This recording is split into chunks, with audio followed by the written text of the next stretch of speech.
Hello guys, welcome to Pathfinder classes. तो आज हम लोग टेंथ क्लास के चैप्टर ज्योग्राफी सब्जेक्ट का चैप्टर नंबर 5 पढ़ने जा रहे हैं, जिसका नाम है खनिज तथा ऊर्जा संसाधन। आप देख रहे हैं कि इस पूरे टेंथ क्लास के ज्योग्राफी चैप्टर में हम क्या पढ़ रहे हैं। सारे जितने भी हम चैप्टर पढ़ रहे हैं उसमें संसाधन संसाधन से रिलेटेड चीज़ आ रहा है। और मैंने आपको पहले ही चैप्टर में मैंने बता दिया था कि संसाधन होता क्या है। चलिए फिर मैं एक बार संसाधन के बारे में आपको बता दे रहा हूँ कि आखिर ये संसाधन होता क्या है। तो ये संसाधन क्या है? जितने भी हमारे प्रकृति में चीज पाए जाते हैं ना, जो भी चीज हो, जब तक आदमी यानी जो ह्यूमन है, मानव जो है, अपनी इच्छा के अनुसार उसका यूज नहीं करता है, तब तक हम उसे संसाधन नहीं कहते हैं। यानी कि जब वो क्या करने लगता है, अपनी इच्छा के अनुसार वो चीजों का यूज करने लगता है, तब हम उसे संसाधन कहना स्टार्ट करते हैं। अब लकड़ियां हैं, पेड़ पौधे हैं, अगर ऐसे ही है तो उसे हम संसाधन नहीं कहेंगे। लेकिन अगर वही चीजों को अगर मनुष्य अपने इच्छा के अनुसार, अपने यूज के अनुसार अगर उस चीज का यूज करने लगता है, तब हम उसे क्या बोलते हैं? संसाधन बोलते हैं। तो इस पूरे चैप्टर में हम क्या पढ़ेंगे? खनिज तथा ऊर्जा संसाधन के बारे में पढ़ेंगे।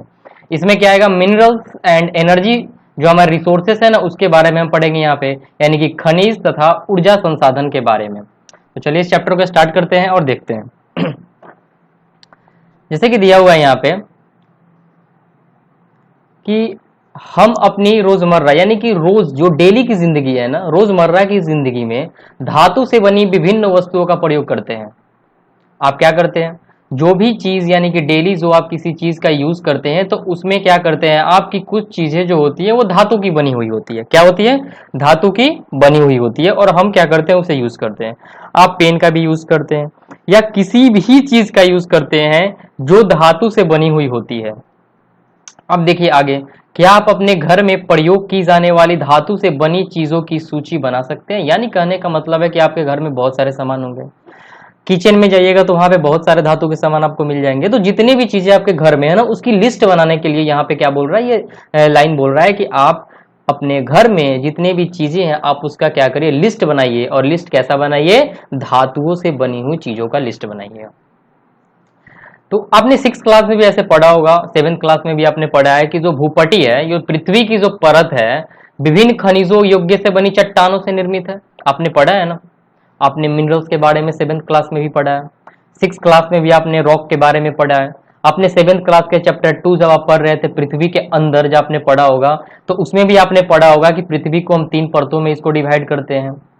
और कौन कौन सी परतें आपको पता है? ये क्रोड, मेंटल और कोर में हम इसको क्या करते हैं? डिवाइड करते हैं।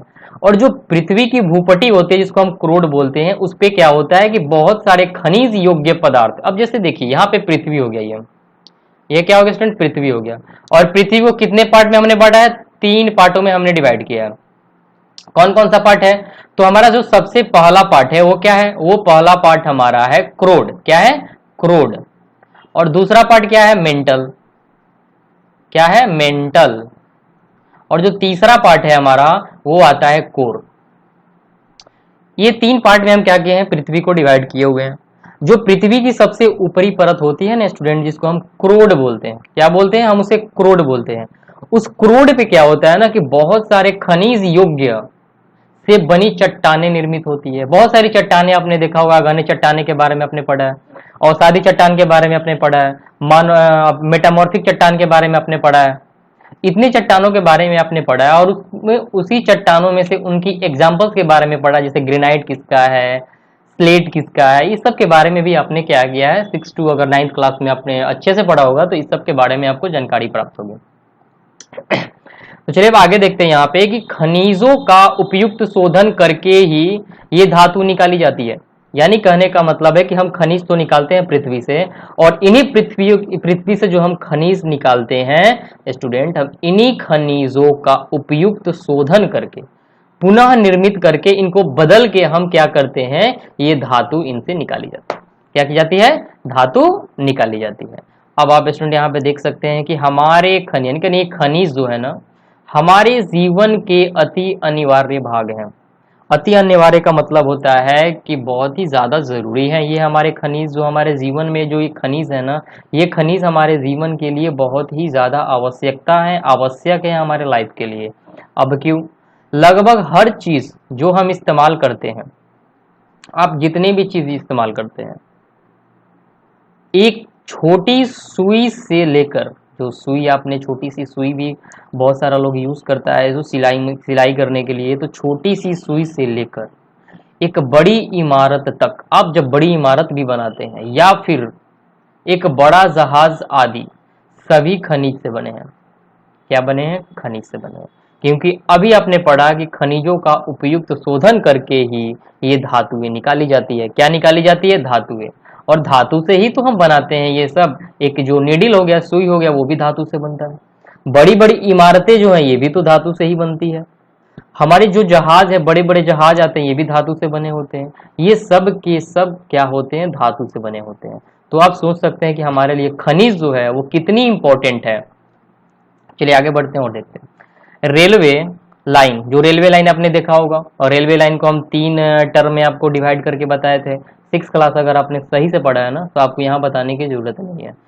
अगर आपने नहीं पढ़ा है तो आप फिर से आप पढ़ सकते हैं, जाके देख सकते हैं। और जब आप पढ़े ही नहीं है तो यहाँ बताने की कोई जरूरत नहीं है, ये लंबा वीडियो जो होगा वो लंबा हो जाएगा। तो जो जब भी कोई चीज़ें आती हैं तो आप उस चीज़ को वहीं पढ़ने की कोशिश करिए। ये नहीं कि 6 क्लास की बातें आपको 10th क्लास में बताई जाएगी, 7th क्लास की बातें आपको 10th क्लास में बताई जाएगी। तो ये अगर ऐसा हो तो आपका जो वीडियो होगा 10th क्लास का, ये सबसे बहुत ही बड़ा हो जाएगा। तो जो भी आपको कभी भी अगर कोई चीज़ पढ़ने को मिलती है, अगर किसी क्लास में, अगर आप 6 क्लास में हैं तो आपकी प्रायोरिटी बनती है, आपकी ये रिस्पॉन्सिबिलिटी बनती है कि आप उस 6 क्लास के सारे सिलेबस को पढ़ें, 7th क्लास के सारे सिलेबस को पढ़ें, 8th क्लास में जाते हैं तो 8th क्लास के सारे सिलेबस को पढ़ें, न कि छोड़ छोड़ के पढ़ें। आजकल बहुत सारे जो स्टूडेंट है ना, वो एसएसटी को क्या करते हैं? इग्नोर कर देते हैं। क्या करते हैं? इग्नोर कर देते हैं। लेकिन एसएसटी को इग्नोर करना कोई ये जरूरी नहीं है। इग्नोर, आप एसएसटी को पढ़िए। एसएसटी क्या होता है कि ये आपके लाइफ में सबसे ज़्यादा इंपॉर्टेंट रखता है। तो आपको एसएसटी पढ़नी पड़ेगी, क्योंकि आप जब भी इंटर पास करिएगा तो आप एक जॉब की तरफ जाइएगा, और जब जॉब की तरफ बढ़िएगा ना, तब आपको पता लगेगा कि एसएसटी हमने क्यों नहीं पढ़ा। जब आप रेलवे का एग्ज़ाम दीजिएगा, आप एसएससी का एग्ज़ाम दीजिएगा, तब आपके दिमाग में ये आएगा कि मैंने कितनी बड़ी गलती कर दी कि मैं प्रीवियस चैप्टर, जो प्रीवियस क्लासेस थी एसएसटी की, मैंने उनको नहीं किया। तो आप लोग एसएसटी को कहीं से भी पढ़िए, किसी भी टीचर से पढ़िए, किसी बुक से पढ़िए, लेकिन एसएसटी को ज़रूर पढ़िए। एसएसटी आपके आने वाले फ्यूचर के लिए बहुत ही ज़्यादा इम्पोर्टेंट है। चलिए स्टूडेंट, अब देखते हैं यहाँ पे, जैसे कि दे रहा है कि सभी खनिजों से बने हैं कौन? ये जो चीज़ें हैं हमारी, जो हम जीवन यापन में, जितने भी हमारे दिन प्रतिदिन के यूज़ हम करते हैं, उसमें रेलवे का जो लाइन है, रेलवे लाइन, सड़क में जो पत्थर यूज़ किए जाते हैं, हम जो औजार बनाते हैं, मशीनें जो बनती है, ये सभी क्या होते हैं? ये खनिज से ही बने होते हैं। आप सोचिएगा क्या कि सर बार बार खनिज खनिज बोल रहे हैं, ये खनिज क्या है? खनिज से बनते कैसे हैं ये सब? तो खनिज से ही हम क्या करते हैं? हम धातु बनाते हैं, और धातु से ही क्या करते हैं? हम लोग इन सब चीज़ों का यूज़ करते हैं। एल्युमिनियम, बक्साइट, ये सब क्या है स्टूडेंट? ये सब के सब तो खनिज ही न है, और इनका हम यूज़ क्या करते हैं? हम धातु बनाते हैं इनका, और धातु बना के हम इनका यूज़ करते हैं। अब देख सकते हैं स्टूडेंट यहाँ पे कि कारें, बसें, रेलगाड़ियाँ, क्या है स्टूडेंट?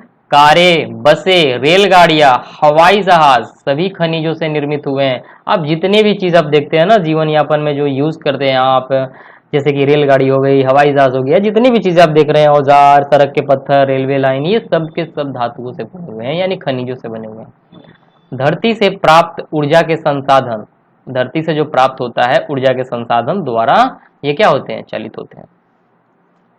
आप एक बात देखिए, गाड़ी आप चलाते हैं, कार चलाते हैं ना, बहुत सारे लोगों के पास कार होगा। जब कार चलाते हैं तो आप ये जो जिस धातु से, ये तो बहुत सारे धातुओं से बना हुआ है, लेकिन ये पानी से तो चलता नहीं है। अगर पानी से भी चलेगा तो उसमें भी खनिज मिनरल्स हैं।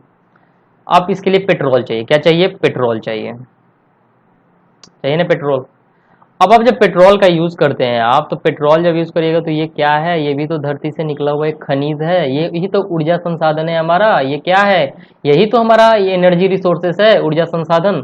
तो चलिए आगे देखते हैं।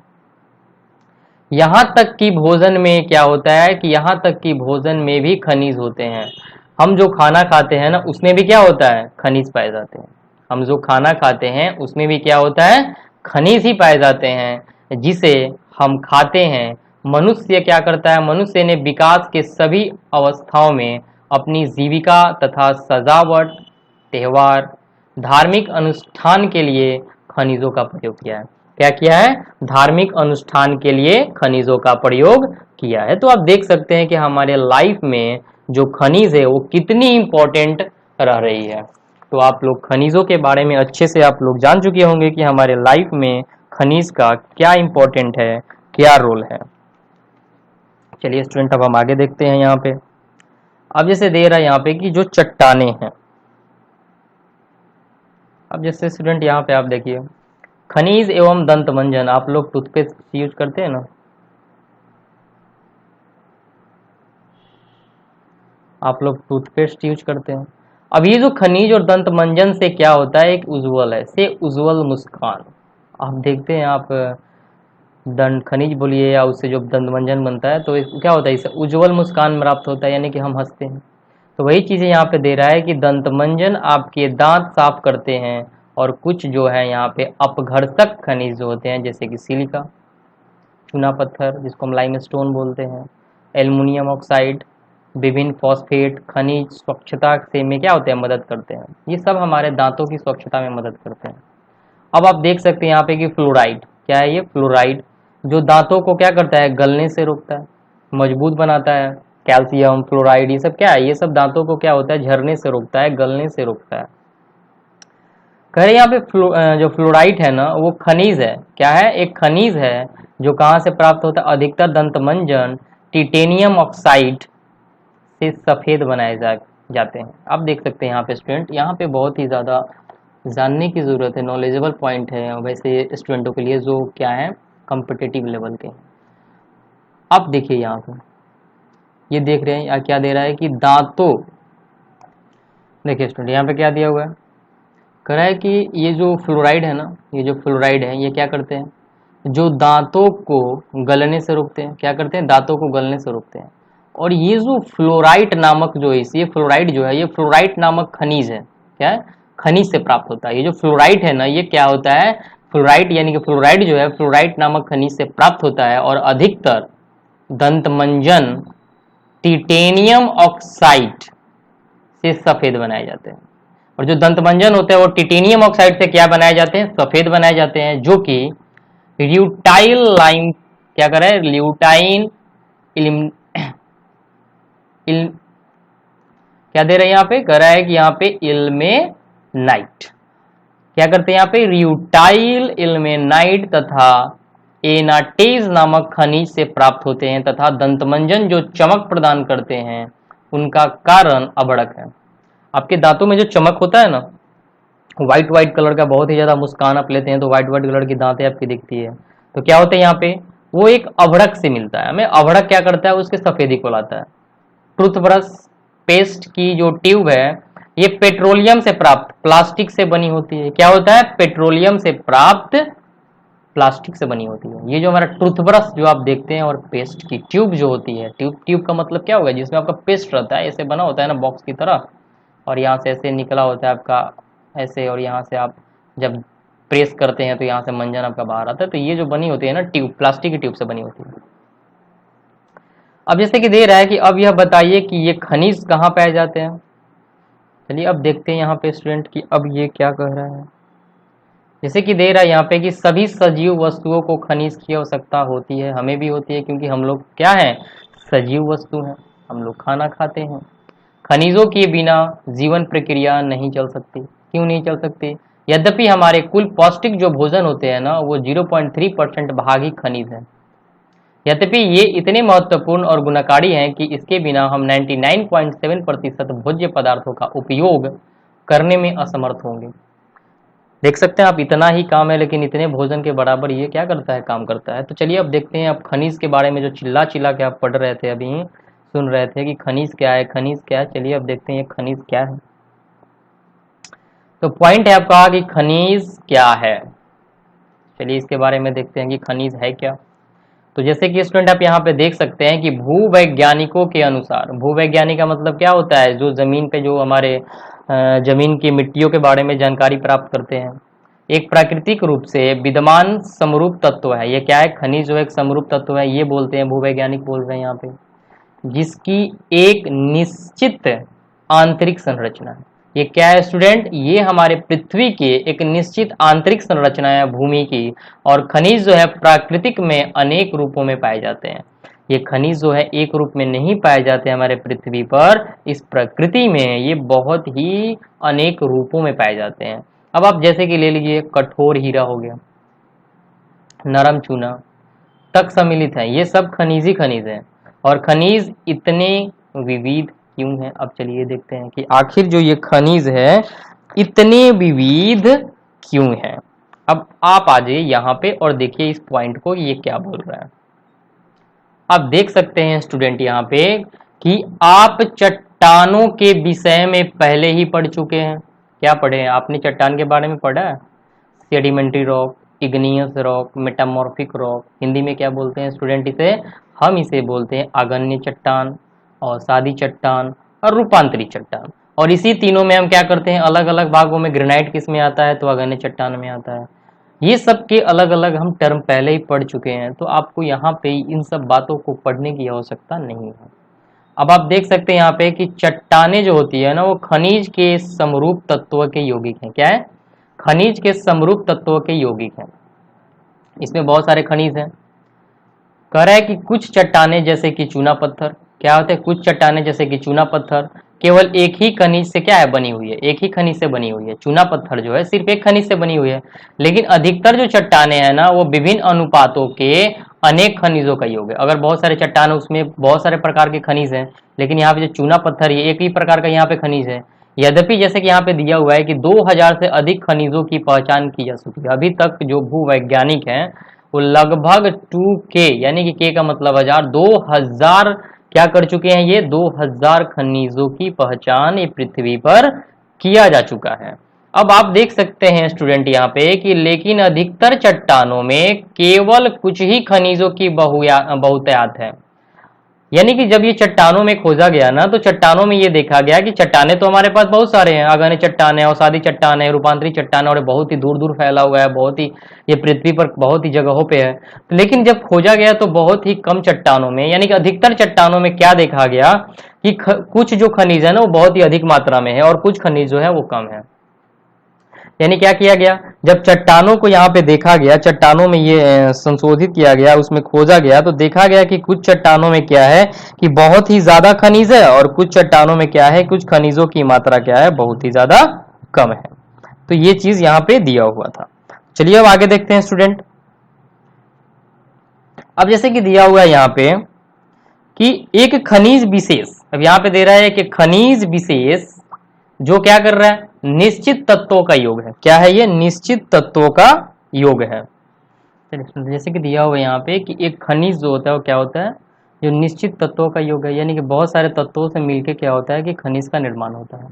अब आप देख सकते हैं यहाँ पे कि उन तत्वों का जो निर्माण है उस समय के भौतिक और रासायनिक परिस्थितियों का परिणाम है। क्या है? उस समय के जो भौतिक और रासायनिक जो परिस्थिति कंडीशंस बने हुए थे उनका ये क्या है, परिणाम है। अब देख सकते हैं स्टूडेंट यहाँ पे कि इसके फलस्वरूप ही क्या होता है कि खनिजों में विविध रंग, कठोरता, चमक, यानी कि जो ये हमारे तत्व है ना, इन तत्वों के कारण खनिजों में क्या होता है कि जो रंग में बदलाव होते हैं, कठोरता इनका किसी का कम किसी का ज़्यादा, चमक इनमें इसी पर निर्भर करती है, घनत्व, और जो विविध क्रिस्टल पाए जाते हैं, बहुत सारे क्रिस्टल पाए जाते हैं। अब देख सकते हैं यहाँ पे स्टूडेंट कि भूवैज्ञानिक इन्हीं विशेषताओं के आधार पर क्या करते हैं, खनिजों का वर्गीकरण कर देते हैं। क्या करते हैं? खनिजों को बांट देते हैं, यानी खनिजों का वर्गीकरण करते हैं। तो स्टूडेंट क्या होता है कि यहाँ पे खनिजों का क्या हुआ है, भूवैज्ञानिक जो इनके रंगों पे क्या करते हैं, इनका वर्गीकरण कर देते हैं। और आप देख सकते हैं यहाँ पे कि सामान्य वाणिज्यिक जो है उद्देश्य हेतु खनिजों क्या है, निम्न प्रकार से वर्गीकृत किया गया है यहाँ पे, यानी खनिजों का वर्गीकरण अब हम यहाँ पे कर रहे हैं। तो इन खनिजों का वर्गीकरण हम कैसे करते हैं? धात्विक, अधात्विक और ऊर्जा खनिज, ये 3 प्रकार में हम क्या करते हैं, इनका वर्गीकरण कर देते हैं। किसका? खनिजों का। अभी जो धात्विक है ना, तो धात्विक को भी हम क्या करते हैं, 3 टर्म में इसका वर्गीकरण करते हैं। अब इसमें क्या आता है तो देख सकते हैं आपके लौह धातु, पहला लौह धातु है, दूसरा क्या है, अलौह धातु है, तीसरा क्या है, बहुमूल्य खनिज। ये हमारे 3 प्रकार के ये धात्विक फॉर्म होते हैं खनिजों के। अब जो अधात्विक है, अधात्विक में क्या क्या आता है, तो अधात्विक में अभ्रक आ गया आपका, नमक जो होते हैं ये आते हैं, पोटास हो गया, सल्फर, चूनाशम, चूना पत्थर, संगमरमर या बलुआ पत्थर, ये क्या होते हैं, ये सब अधात्विक के टर्म है। अब देख सकते हैं स्टूडेंट यहाँ पे खनिज में, ऊर्जा खनिज में क्या आएगा, तो कोयला, पेट्रोलियम और प्राकृतिक गैस, ये क्या है, तीनों के तीनों हमारे ऊर्जा खनिज के अकॉर्डिंग आते हैं। और यहाँ पे जैसे कि दिया हुआ है कि लौह धातु में तो लोहे आ जाएंगे, यानी कि लोहे का अंश इसमें ज़्यादा होता है। आप देख सकते हैं कि लौह अयस्क, मैग्नीज, निकल, कोबाल्ट, ये सब क्या है, ये सब लौह धातु है। अब अलौह धातु में ले लेंगे तो हमारा तांबा आ जाएगा, सीसा, जस्ता, बक्साइट, ये सब क्या है, अलौह धात्विक है। और जो बहुमूल्य खनिज, अब जैसे कि सोना हो गया, ये बहुत ही क्या होते हैं, प्रीसियस होते हैं, बहुत ही महंगे होते हैं, चांदी, प्लेटिनम, ओके, तो ये सब हमारे क्या है, बहुमूल्य ये खनिज हैं एक प्रकार के। तो आपने यहाँ पे देखा क्या कि खनिजों को हम लोग 3 वर्गों में वर्गीकृत कर दिए हैं, और हमारा पहला जो है वो धात्विक है, दूसरा हमारा अधात्विक है, और तीसरा क्या, ऊर्जा खनिज है। फिर हमने क्या किया कि धात्विक टर्म को 3 भागों में बांट दिया, लौह धातु, अलौह धातु, सॉरी, लौह धातु, अलौह धातु, और यहाँ पे क्या है, बहुमूल्य खनिज में बांट दिया हमने। तो चलिए अब हम नीचे देखते हैं और यहाँ पे पढ़ते हैं कि खनिजों की उपलब्धता क्या होती है, कैसे ये खनिज कहाँ प्राप्त होते हैं और कैसे मिलते हैं। तो जो हमारा नेक्स्ट टर्म है, आप यहाँ पे देख सकते हैं कि खनिजों की उपलब्धता, इसमें क्या देखना है हमें स्टूडेंट, खनिजों की उपलब्धता के बारे में पढ़ेंगे कि खनिज पाए कहाँ जाते हैं और कैसे पाए जाते हैं, और कौन सा खनिज कहाँ पाया जाता है, इसके बारे में हम यहाँ पे देखेंगे। तो चलिए अब हम इसको स्टार्ट करते हैं यहाँ पे। तो चलिए जैसे कि यहाँ पे दिया हुआ है खनिजों की उपलब्धता, तो खनिज की उपलब्धता क्या है, यानी खनिज कहाँ कहाँ पाए जाते हैं। तो जैसे कि दिया हुआ है खनिज कहाँ पाए जाते हैं, तो चलिए हम इसके बारे में पढ़ते हैं। सामान्यतः खनिज जो होते हैं ना, अयस्कों में पाए जाते हैं। क्या पाए जाते हैं, ये अयस्कों में पाए जाते हैं, ये पाए जाते हैं हमारे अयस्कों में। खनिज जो होते हैं कहाँ पाए जाते हैं, अयस्कों में पाए जाते हैं। और जैसे कि आप यहाँ पे देख सकते हैं स्टूडेंट कि किसी भी खनिजों में एवं अन्य अवयवों में, तो स्टूडेंट यहाँ पे आप देख सकते हैं कि सामान्यतः जो खनिज अयस्कों में पाए जाते हैं, और किसी भी खनिजों में अन्य अवयव तत्वों के मिश्रण का क्या होता है, ये संचय होता है। ये क्या होता है स्टूडेंट, ये संचय होता है। अब आप देख सकते हैं ये संचय है, तो ये जो हमारे खनिज होते हैं ये क्या होते हैं, अयस्कों से पाए जाते हैं। और आप देख सकते हैं यहाँ पे कि हेतु, ये जो अयस्क है ना, ये शब्द का प्रयोग होता है, अयस्क शब्द का प्रयोग होता है। और खनन का आर्थिक महत्व तभी है जब अयस्क में खनिजों का संचय प्राप्त मात्रा में हो। और जब हम खनन करते हैं, माइनिंग एरिया में हम जाते हैं और खनन करते हैं, तो इसका महत्व तभी हो सकता है अगर हम खनन कर रहे हैं, ताकि वहाँ पे जो अयस्क हमें मिलते हैं ना, जो छोटे छोटे अयस्क मिलते हैं, उनमें खनिजों का जो संचयन हो, क्या हो, पर्याप्त मात्रा में उपलब्ध हो। ये नहीं कि उसमें उपलब्धि नहीं है, खनिज है ही नहीं, और हम क्या कर रहे हैं, उसको यूज कर रहे हैं। तो अगर हम माइनिंग एरिया में जा रहे हैं, खनन कर रहे हैं, और जो हमें अयस्क प्राप्त हो रही हैं, तो उस अयस्कों में क्या होनी चाहिए, खनिजों की उपलब्धता होनी चाहिए, वो भी प्रचुर मात्रा में होनी चाहिए। चलिए स्टूडेंट अब आगे देखते हैं हम यहाँ पे। अब जैसे कि यहाँ पे दिया हुआ है कि खनिजों के खनन की सुविधा के निर्माण और संरचना पर निर्भर करता है। क्या करता है, खनिज जो है, खनिजों के जो खनन होते हैं वो क्या करते हैं, सुविधा और इनके निर्माण के संरचना के निर्भर करते हैं। अब आप देख सकते हैं स्टूडेंट यहाँ पे कि जो खनन है, ये सुविधा इसके मूल्य और निर्धारित करती है। क्या करती है, जो खनन इसके जो सुविधा होती है, ये सुविधा ही क्या करती है, इसके मूल्यों को निर्धारित करती है कि कितना में क्या होगा। अतः हमारे लिए मुख्य सेल समूहों का समझना अत्यंत आवश्यक है।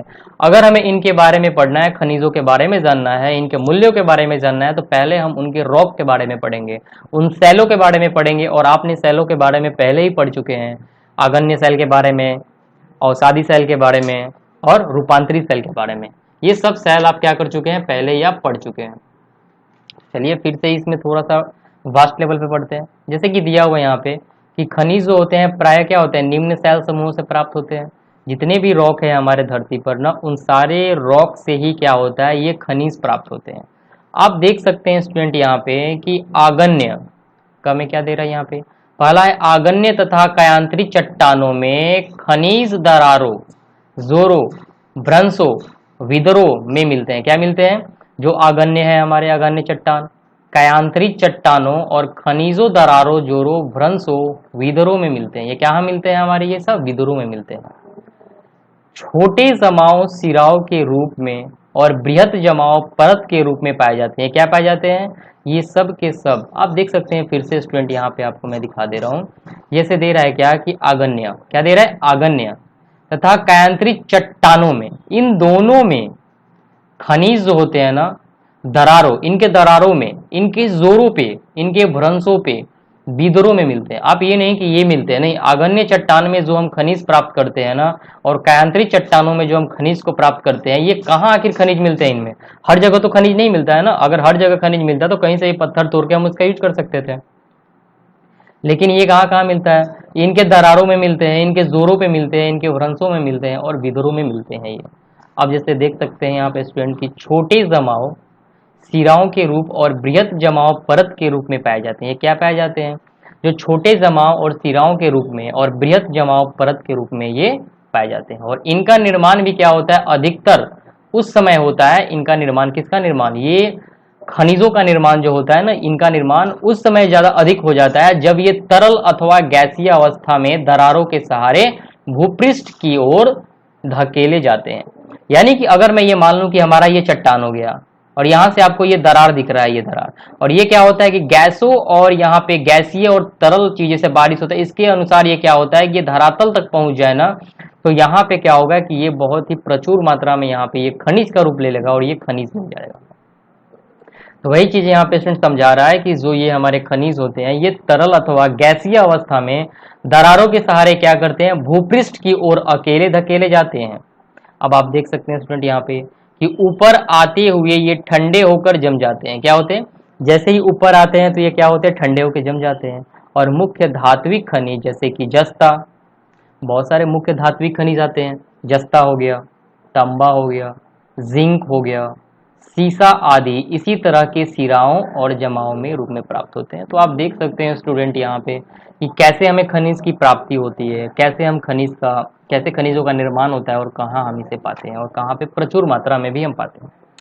चलिए स्टूडेंट अब देखते हैं यहाँ पे नेक्स्ट पे, जो कि नेक्स्ट हमारा दिया हुआ है कि अनेक जो खनिज है ना, अब ये अवसादी चट्टानों के अनेक खनिज संस्करों या परतों में पाए जाते हैं। ये क्या करते हैं? ये जो खनिज है ये अवसादी चट्टानों के अनेक खनिज संस्करों या परतों में पाए जाते हैं। क्या होते हैं? उनके जो परत होते हैं ना, उनमें पाए जाते हैं। अब परत के बारे में तो आप परिचित होंगे ही पहले से। इनका निर्माण 36 परतों में निक्षेपण, संचयन, जमाव का परिणाम है। अब निक्षेपण क्या है आप देख सकते हैं यहाँ पे, संचयन माने बचाव करना, ये जमाव करना, जब ये संचित होते हैं, निक्षेप इनका होता है, तब ये क्या होता है? इनका ये सब परिणाम होता है। अब आप ले सकते हैं यहाँ पे कोयला, कुछ अन्य प्रकार के लौह अयस्कों का निर्माण लंबी अवधि तक क्या होता है? अत्यधिक ऊष्मा, क्या होता है? अत्यधिक ऊष्मा और दबाव का परिणाम है। अब कोयला देखते हैं, ये जो कोयला है,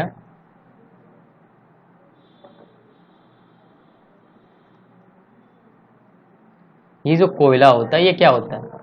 ये जो कोयला है इसमें क्या होता है कि बहुत ही अधिक दबाव और ऊष्मा के कारण ये जब इधर कुछ दबे हुए चीज होते हैं, ये बहुत ही सालों के बाद, हजारों वर्षों के बाद ये क्या करते हैं? कोयला का निर्माण ले लेते हैं। वही चीज यहाँ पे दे रहा है स्टूडेंट। अब आप देख सकते हैं यहाँ पे कि अवसादी चट्टानों में दूसरी श्रेणी के खनिजों में जिप्सम, पोटास, क्या होता है? दूसरी खनिजों के में हमारे जिप्सम हो गया, पोटास हो गया, नमक हो गए और सोडियम सम्मिलित है। ये सब के सब हमारे सम्मिलित है और इसका निर्माण विशेषकर शुष्क प्रदेश यानी कि वाष्पीकरण के फलस्वरूप होता है। शुष्क प्रदेशों में क्या होता है? वाष्पीकरण के फलस्वरूप हम क्या करते हैं? इनको प्राप्त करते हैं। तो चलिए स्टूडेंट अब आगे देखते हैं नेक्स्ट पॉइंट को, ग को देखते हैं। तो स्टूडेंट आप यहाँ पे देख सकते हैं कि खनिजों का जो निर्माण है, जो खनिजों के निर्माण की एक अन्य विधि जो है धरातलीय चट्टानों का अपघटन है।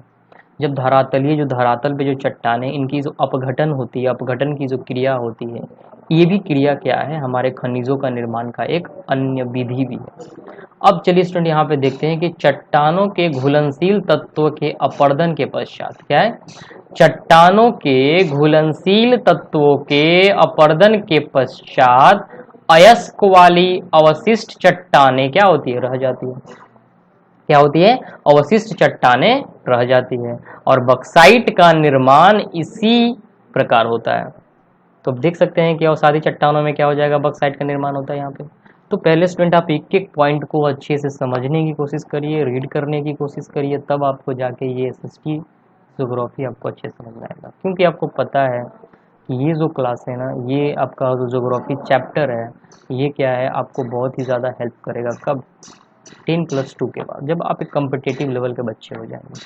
तो चलिए अब देखते हैं फिर से यहाँ पे, जैसे कि दिया हुआ है कि बक्साइट का निर्माण कैसे होता है, तो आपने देख लिया यहाँ पे। अब घ में हम देखते हैं कि पहाड़ियों के आधार तथा घाटी तल के रेत में जलोढ़ जमाव के रूप में भी क्या होता है, कुछ खनिज पाए जाते हैं।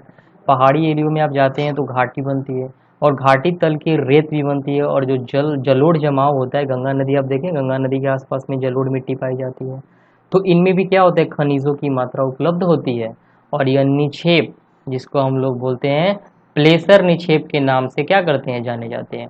और ये जो निक्षेप है ना, यहाँ पे जो निक्षेप आपके बन रहे हैं जलोढ़ मिट्टी में, ये जो हमारे खनिज प्राप्त होते हैं इस मिट्टी में, निक्षेप में, तो हम इन्हें क्या बोलते हैं, प्लेसर निक्षेप के नाम से जाने जाते हैं।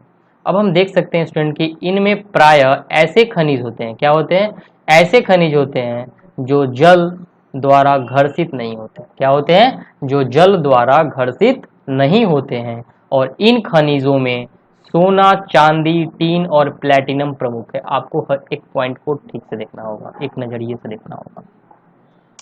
तो ये जो चीज़ें आपको दे रहा है कि पहाड़ियों के आधार पर जो घाटी तल की रेत में जलोढ़ जमाव के रूप में भी कुछ खनिज पाए जाते हैं, और ये निक्षेप प्लेसर निक्षेप के नाम से जाने जाते हैं।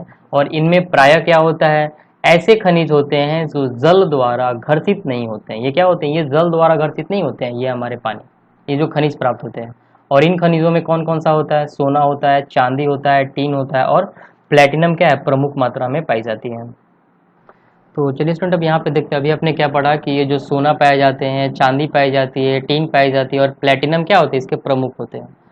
अब देखते हैं यहाँ पे स्टूडेंट कि महासागरीय जल में भी क्या होता है, विशाल मात्रा में खनिज पाए जाते हैं। आप देखते हैं कि बहुत सारे जो गोताखोर होते हैं वो क्या करते हैं, वाटर में जाते हैं। और अब देखते हैं कि मेडिसिन, बहुत ही ज़्यादा जो मेडिसिन बनाई जाती है ना, वो महासागरों से कुछ पत्ते या जलीय जो जीव निकल के आते हैं, उनसे क्या होता है, हम मेडिसिन बनाते हैं। और ये मेडिसिन कहाँ, ये सब कहाँ पाए जाते हैं, जलीय में पाए जाते हैं, महासागरीय जल में पाए जाते हैं।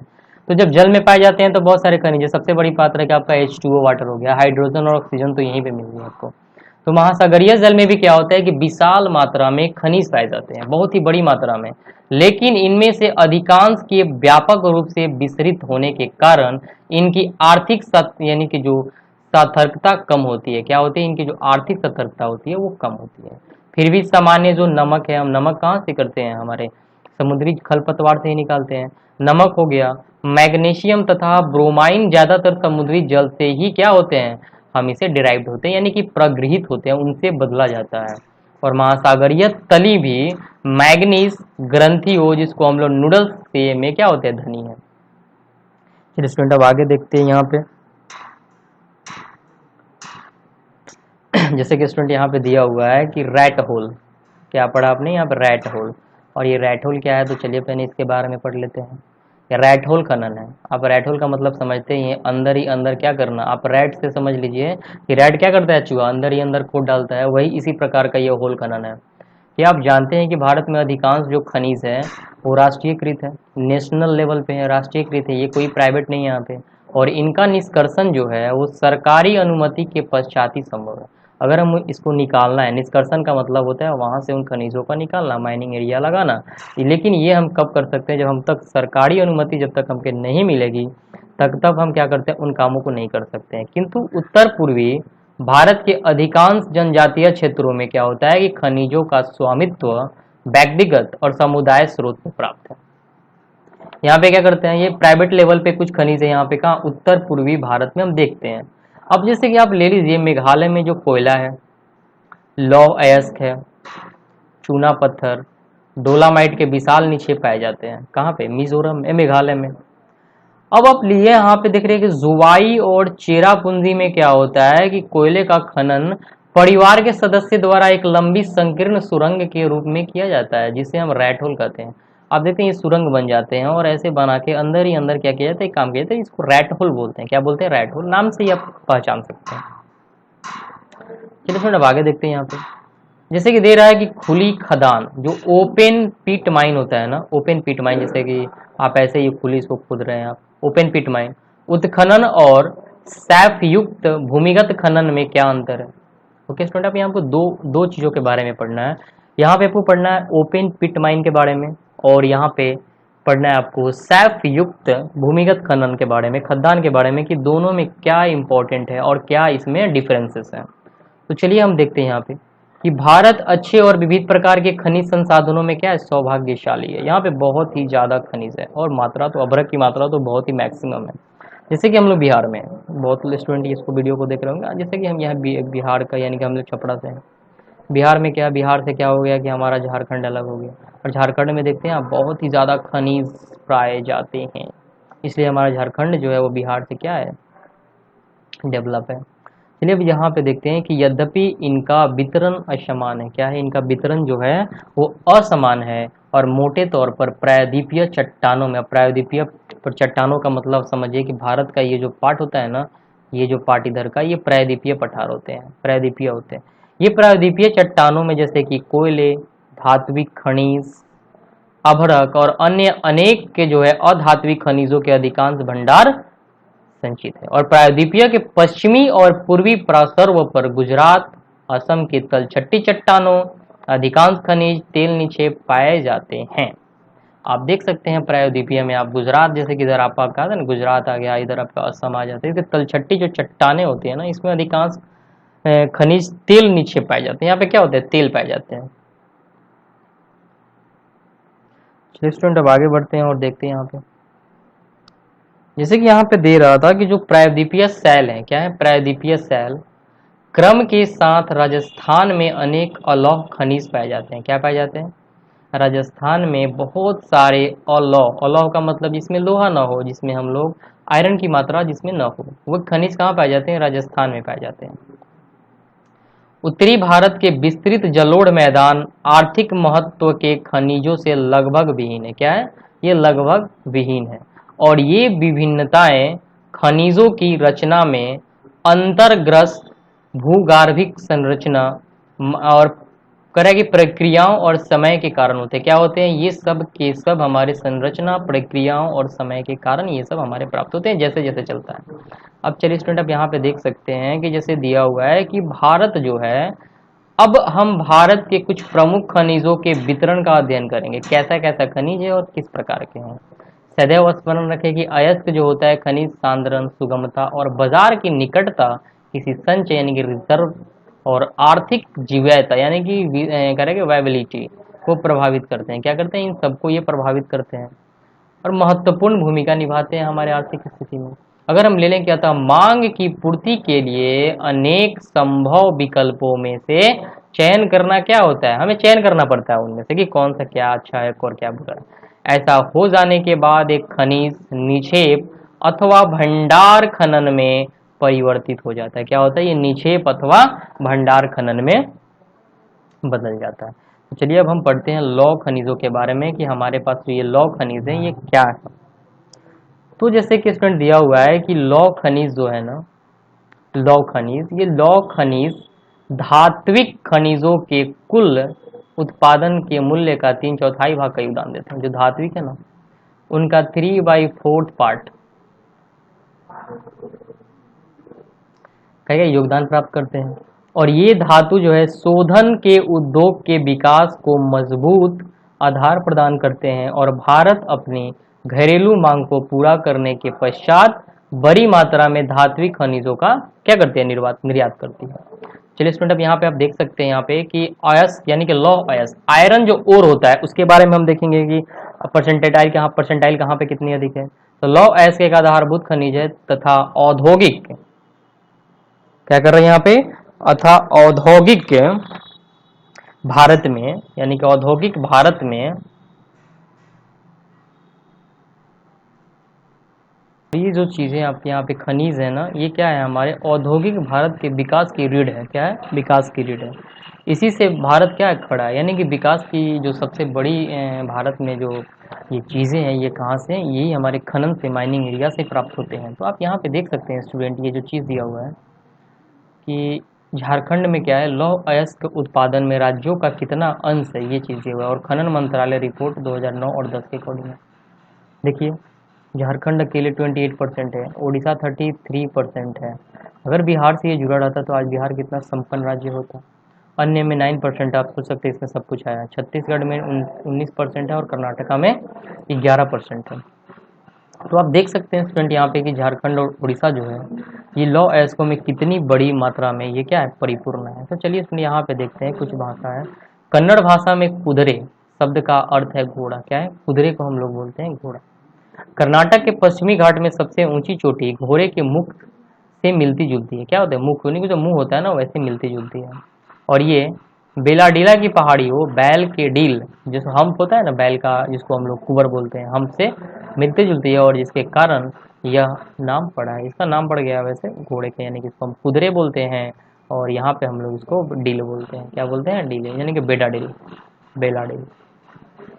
तो देख सकते हैं स्टूडेंट यहाँ पे कि लॉ एस का ये खदान है आपको यहाँ पे। तो चलिए स्टूडेंट थोड़ा सा हम आगे देखते हैं और यहाँ पे समझने की कोशिश करते हैं।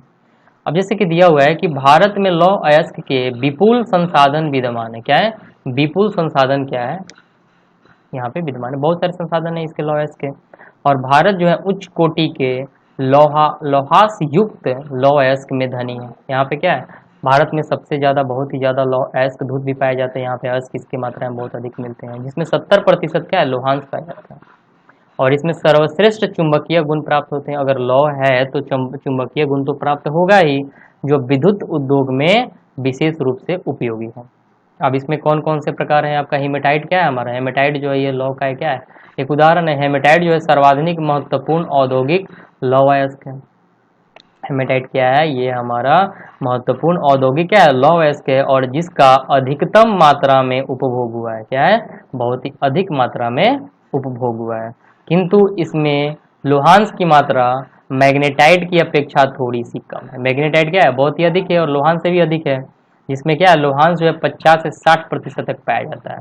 अब भारत में जो लौह अयस्क की पेटियां है, और कौन कौन सी लौह अयस्क की पेटियां है, चलिए उसके बारे में पढ़ते हैं। अभी आपने पढ़ा था कि ओडिशा में 33% लौह अयस्क पाए जाते हैं, झारखंड में 28% क्या होते हैं, लौह अयस्क पाए जाते हैं, छत्तीसगढ़ में 12% पाए जाते हैं, और इसके बारे में आपने पढ़ा था। चलिए अब इसको बारी बारी से देखते हैं। यहाँ पे जैसे दे रहा है कि ओडिशा में क्या है, झारखंड पेटी, ओडिशा झारखंड पेटी, तो आप देख रहे थे यहाँ पे कि 88 और 33, 61% जो है इसी से पाए जाते हैं केवल।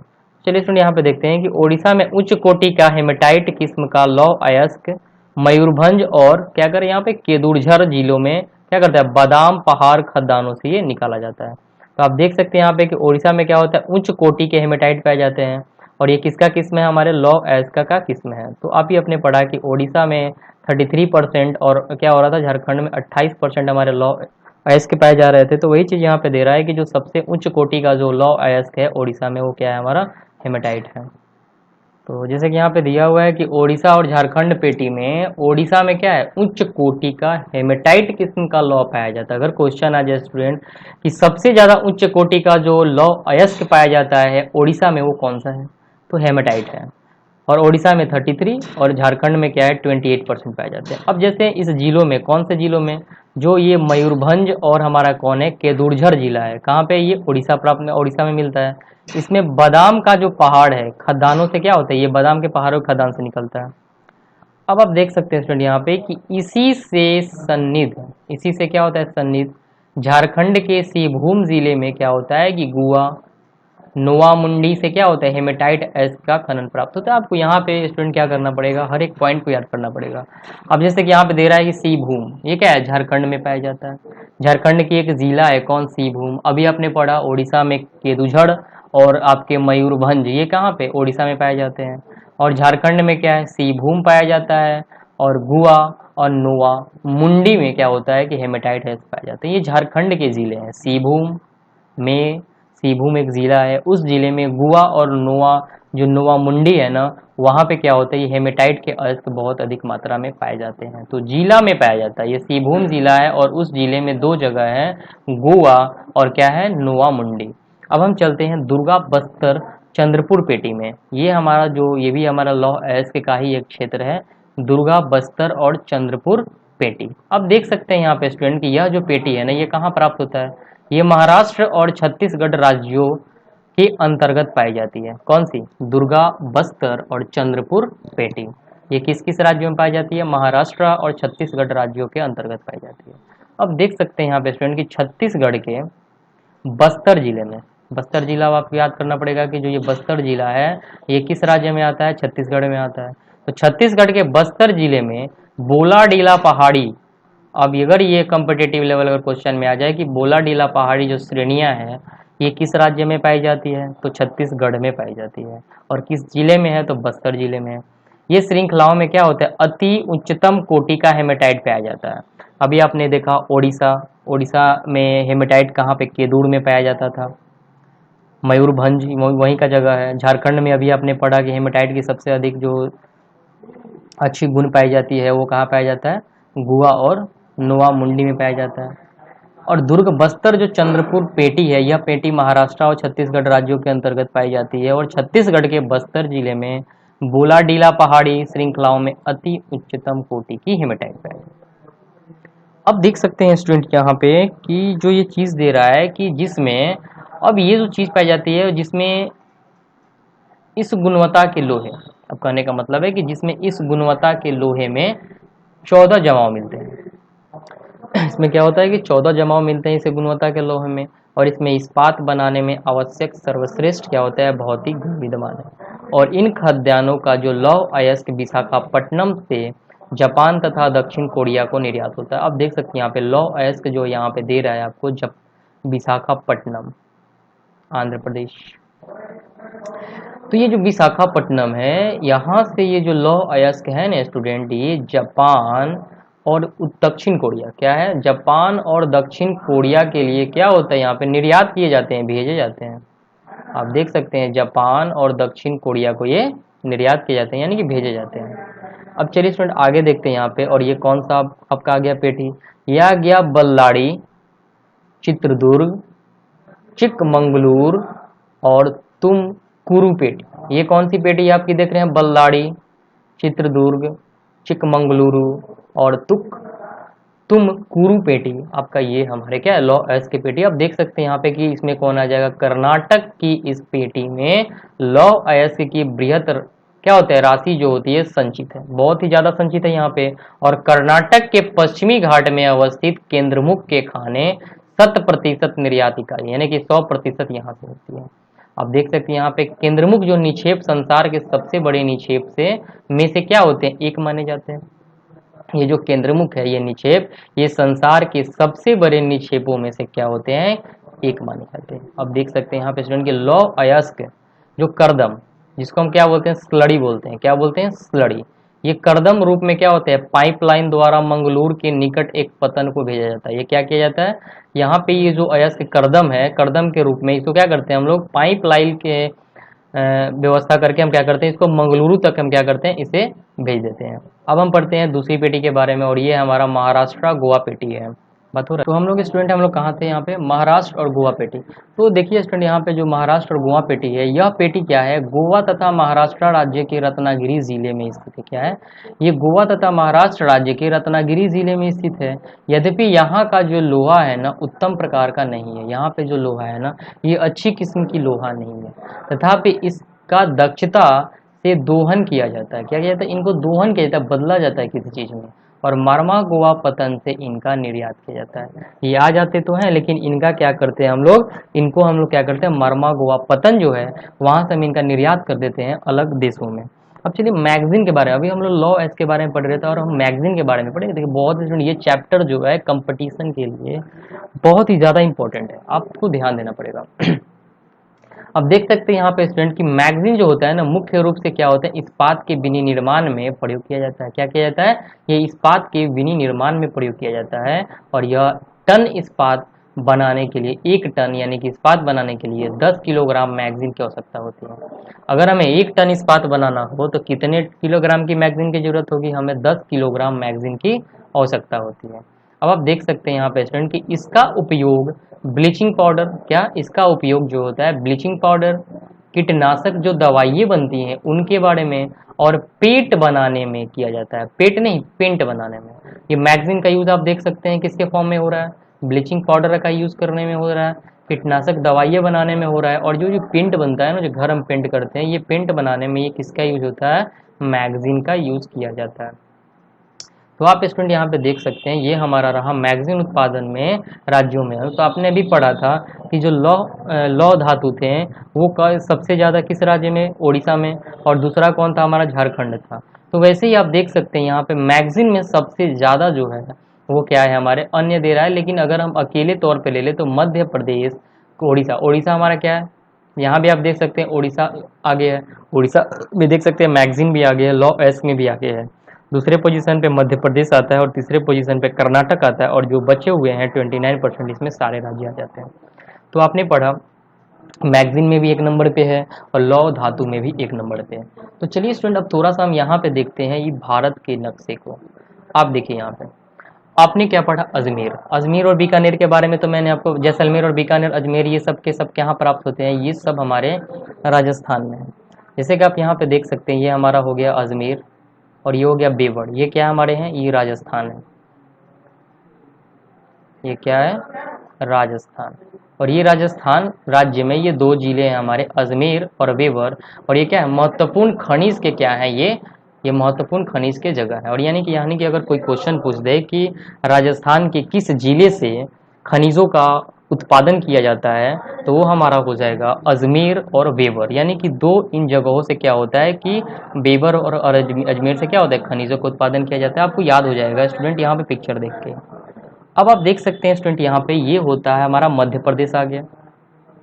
तो मध्य प्रदेश आपका यहाँ पे आ गया, ये हमारा हो गया एमपी, ये क्या हो गया हमारा एमपी। ये होता है छत्तीसगढ़, ये क्या होता है हमारा छत्तीसगढ़ है, ये हमारा है छत्तीसगढ़, ठीक है। तो जो एमपी में हमारा जगह है आप देख सकते हैं यहाँ पे स्टूडेंट कटनी है, अमरकंटक, यहाँ पे अमरकंटक की पहाड़ी आती है छत्तीसगढ़ और मध्य प्रदेश की बॉर्डर पे होता है। आप देखते हैं अमरकंटक से कृष्णा नदी निकलती है, बहुत सारी नदियाँ यहाँ से निकलती है। अमरकंटक यहाँ से भी हमारे क्या होता है, खनिज निकलते हैं। बालाघाट यहाँ से भी क्या होता है। तो स्टूडेंट आप कहाँ थे, आप देख सकते हैं यहाँ पे कि ये जो मध्य प्रदेश है, एमपी है और अमरकंटक, आप फिगर से याद कर सकते हैं कि ये जो हमारी बॉर्डर है ना, ये बॉर्डर अमरकंटक जो छत्तीसगढ़ और एमपी के बॉर्डर पे आता है। तो एमपी में एक हमारा जिला है कटनी, अमरकंटक और बालाघाट। यहाँ से क्या होता है कि ये हमारे खनिज का उत्पादन होता है। अब आप छत्तीसगढ़ में आ जाइए तो बिलासपुर, छत्तीसगढ़ में क्या आता है, बिलासपुर। दुर्ग, ये क्या है, दुर्ग है। मैकाल जो हिल होता है ना, ये हमारे छत्तीसगढ़ में ही आता है। ओके स्टूडेंट, यहाँ पे हम देख सकते हैं सुदूरगढ़। ये सब के सब हमारे जो चीज़ है ना, यहाँ पे आप देखिए ये जो ऐसे पिक्चर होंगे ये लौह अयस्क के क्षेत्र होगा। तो और स्टार वाले क्या होंगे, अभड़क होगा। तो चलिए स्टूडेंट थोड़ा सा हम यहाँ पे मैप थोड़ा देखते हैं, यहाँ पे थोड़ी सी दिक्कत आ रही है। ये जो स्टार है यहाँ से, ये 2 स्टार जो है ना, ये अभड़क के लिए है। थोड़ा सा टाइम लगेगा स्टूडेंट, इसमें वीडियो है तो थोड़ा सा वीडियो में इसमें टाइम लग जाएगा। आप देख सकते हैं यहाँ पे वेवड़ और अजमेर, ये 2 ऐसे जिले हैं जहां से क्या होता है, अभड़क का निर्माण होता है। तो आप इस वीडियो को देखिए और इस पिक्चर्स को मैं आपको एक बार दिखा दे रहा हूँ। इस पिक्चर में आप देखिए, अगर ऐसा आएगा चीज तो लॉ अयस्क आएगा। आप देख सकते हैं ये पूरा जो है लॉ अयस्क है, ये एरिया जो लॉ अयस्क है।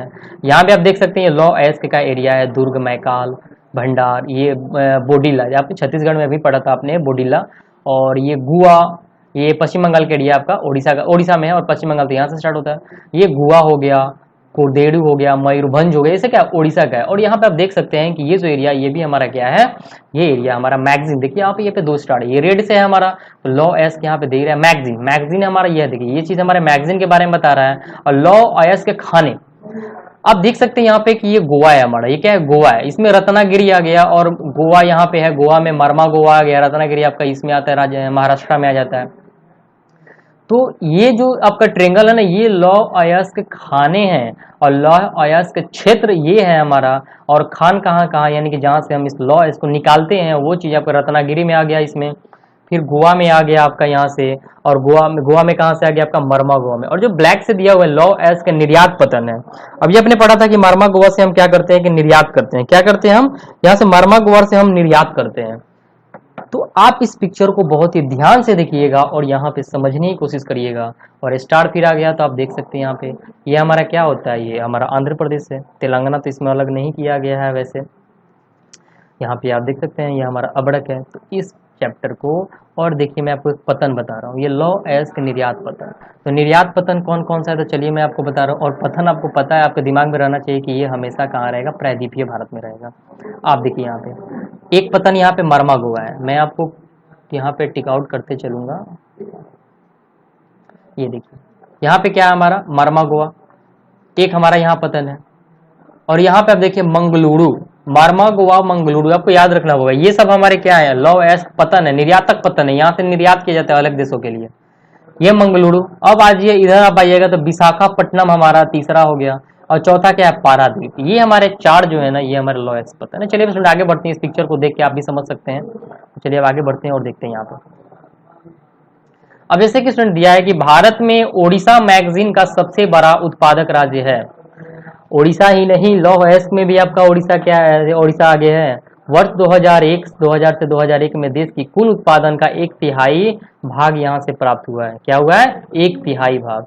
अब आप देखिए, अब हम क्या पढ़ेंगे यहाँ पे, अब लोग हम पढ़ेंगे ये, अब हम पढ़ेंगे लौ खनिज के बारे में। स्टूडेंट क्या पढ़ेंगे, लौ खनिज के बारे में। तो चलिए स्टूडेंट अब देखते हैं हम इसे। भारत में लौ खनिजों की जो संचित राशि और उत्पादन अधिक संतोषजनक नहीं है।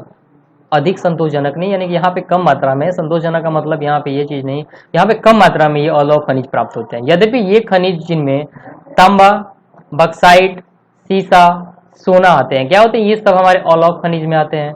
धातु शोधन, इंजीनियरिंग और विद्युत उद्योगों में महत्वपूर्ण भूमिका निभाते हैं ये सब। ओके, और तब जैसे कि मान के चलिए कि तांबा हो गया, बक्साइट का जो वितरण समझे। अब यहाँ पे चलिए हम अलग अलग बातों को पढ़ेंगे कि तांबा क्या है, हमारा तांबा कहाँ मिलता है। तो चलिए अब तांबा के बारे में स्टार्ट करते हैं कि तांबा कहाँ से प्राप्त होता है। तो जैसे कि दिया है यहाँ पे स्टूडेंट कि भारत में तांबे के भंडार और उत्पादन क्या है, क्रांतिक रूप से न्यून है। क्रांतिक रूप से न्यून क्या, बहुत ही पहले से ही कम है। मेलेबल है, और ये क्या है हमारा जो है घात वर्ध्य तन्य और ताप सुचालक होने के कारण तांबे का उपयोग मुख्यतः बिजली के तार बनाने, इलेक्ट्रॉनिक्स और रसायन उद्योगों में किया जाता है। आपने अभी ये भी जान गए कि हमारा जो तांबा होता है ये क्या होता है, मेलेबल होता है, घात वर्ध्य होता है। हम इसको मार मार के पतला कर सकते हैं। ये घात वर्ध्य होता है, मेलेबल होता है, जिसके कारण ये क्या है, ताप का सुचालक होने के कारण, और उसके साथ साथ तन्य तो है ही, लेकिन इसके साथ साथ ये ताप का सुचालक भी है। और ताप के सुचालक होने के कारण हम क्या करते हैं, इस तांबे का यूज बिजली के तार के बनाने के रूप में करते हैं, इलेक्ट्रॉनिक्स के रूप में करते हैं, रसायन जो उद्योगों में इसका भी क्या होता है, काम आता है। अगर हम बात करते हैं मध्य प्रदेश की, तो मध्य प्रदेश की एक बालाघाट है। बालाघाट के खाद्यान्नों में देश का लगभग 52% तांबा उत्पन्न होता है। अगर क्वेश्चन पूछ दिया जाए कि बालाघाट में सबसे ज्यादा किस चीज का उत्पादन होता है, तो बालाघाट पहले तो समझिए कि है कहाँ पे। तो बालाघाट कहाँ पे है स्टूडेंट, मध्य प्रदेश में। और मध्य प्रदेश में ये जो बालाघाट है, यहाँ पे देश की लगभग 52% तांबे जो होते हैं ना, वो उत्पादन यहाँ पे की जाती है। झारखंड में एक सीभूम है। अब सब बातों को याद रखिएगा, ये आता है क्वेश्चन। तो झारखंड में क्या है, सीभूम जिला है, एक सीभूम जिला है। अगर मैं आपसे पूछ दूं कि ओडिशा में कौन सा जिला था, अगर आपसे पूछ दिया जाए कि ओडिशा में कौन सा जिला था जिसे आप लोग क्या कर रहे थे, समझ रहे थे वहां पे, मतलब लॉ एस्क मिलता था, तो मयूरभंज के बारे में, कुंदरू के बारे में आप लोग पढ़ रहे थे। वैसे यहाँ पे झारखंड में सीभूम जिला में भी क्या होता है, तांबे का मुख्य उत्पादक है, लेकिन सबसे ज्यादा बालाघाट में होता है। बालाघाट। राजस्थान की खेतरी खदानों में तांबे के लिए प्रसिद्ध थी, अब नहीं है, थी। बार बार क्वेश्चन आता है कि राजस्थान की खेतरी किसके लिए प्रसिद्ध है, किसके लिए प्रसिद्ध है। तो खेतरी किसके लिए है, तांबे के लिए प्रसिद्ध थी। लेकिन अभी भी तांबा जो है भारत में 52% जो तांबा का हम निर्माण करते हैं, उत्पादन करते हैं, ये होता है मध्य प्रदेश के बालाघाट खदानों से हम इसका उत्पादन करते हैं। चलिए स्टूडेंट अब आगे बढ़ते हैं, और तांबे के बाद हम लोग बक्साइट की तरफ बढ़ते हैं। तो पहले इसके बारे में हम तांबा का समझ लेते हैं। यहाँ पे आप देख ही सकते हैं कि तांबा उत्पादन में राज्यों का अंश, अभी आपने क्या पढ़ा था, खनिज और लॉ एस्क के बारे में। तो दोनों में सबसे आगे कौन था, ओडिशा था। यहाँ भी कहीं तो ओडिशा नहीं ना है आगे, देख लीजिए यहाँ पे क्या है, राजस्थान आगे क्या है, राजस्थान। खेतरी यहाँ पे है। अभी आपने पढ़ा था 52% वहां पे, कहाँ पे, झारखंड के सीभूम से पढ़ा था आपने, क्या पढ़ा था, तांबा आपने पढ़ा था कि झारखंड के, सॉरी, मध्य प्रदेश के बालाघाट खदानों से 52% क्या होता है, तांबा का उत्पादन होता है। वैसे यहाँ पे आप देख सकते हैं कि राजस्थान में तांबा क्या होता है, 2009-10 के अकॉर्डिंग आपका यहाँ पे डाटा है, तो राजस्थान में 48.48%। अगर क्वेश्चन आ जाए तो आप बोल सकते हैं यहाँ पे, झारखंड में 16%, मध्य प्रदेश में 29.9% और राजस्थान में आपको 7.7% होता है। तांबा उत्पादन में राज्यों का अंश, ये उत्पादन करता है, लेकिन पाया तो जाता है वहाँ पे, लेकिन उत्पादन ये कम करता है। राजस्थान में तो कम, लेकिन यहाँ पे उत्पादन थोड़ा सा ज़्यादा होता है। अब हम पढ़ेंगे स्टूडेंट बक्साइट के बारे में। किसके बारे में पढ़ेंगे स्टूडेंट, बक्साइट के बारे में। अब चलिए देखते हैं बक्साइट क्या है। यद्यपि अनेक अयस्कों में एल्युमिनियम पाया जाता है, बहुत सारे अयस्कों में क्या होता है, एल्युमिनियम पाया जाता है, परंतु सबसे जो हमारा एल्यूमिना क्ले है, जो मिट्टी होती है एल्यूमिना क्ले, जैसे दिखने वाले पदार्थ जो होते हैं बक्साइट से ही प्राप्त होते हैं। क्या होते हैं? बक्साइट से प्राप्त होते हैं। और बक्साइट निक्षेपों की रचना जो है, बक्साइट निक्षेपों की रचना एल्युमिनियम सिलिकेट से समृद्ध व्यापक भिन्नता वाली चट्टानों के विघटन से होती है। क्या होती है? व्यापक भिन्नता वाली चट्टानों के विघटन से होती है। अब हम देख सकते हैं यहाँ पे कि एल्युमिनियम क्या है? एक महत्वपूर्ण धातु है।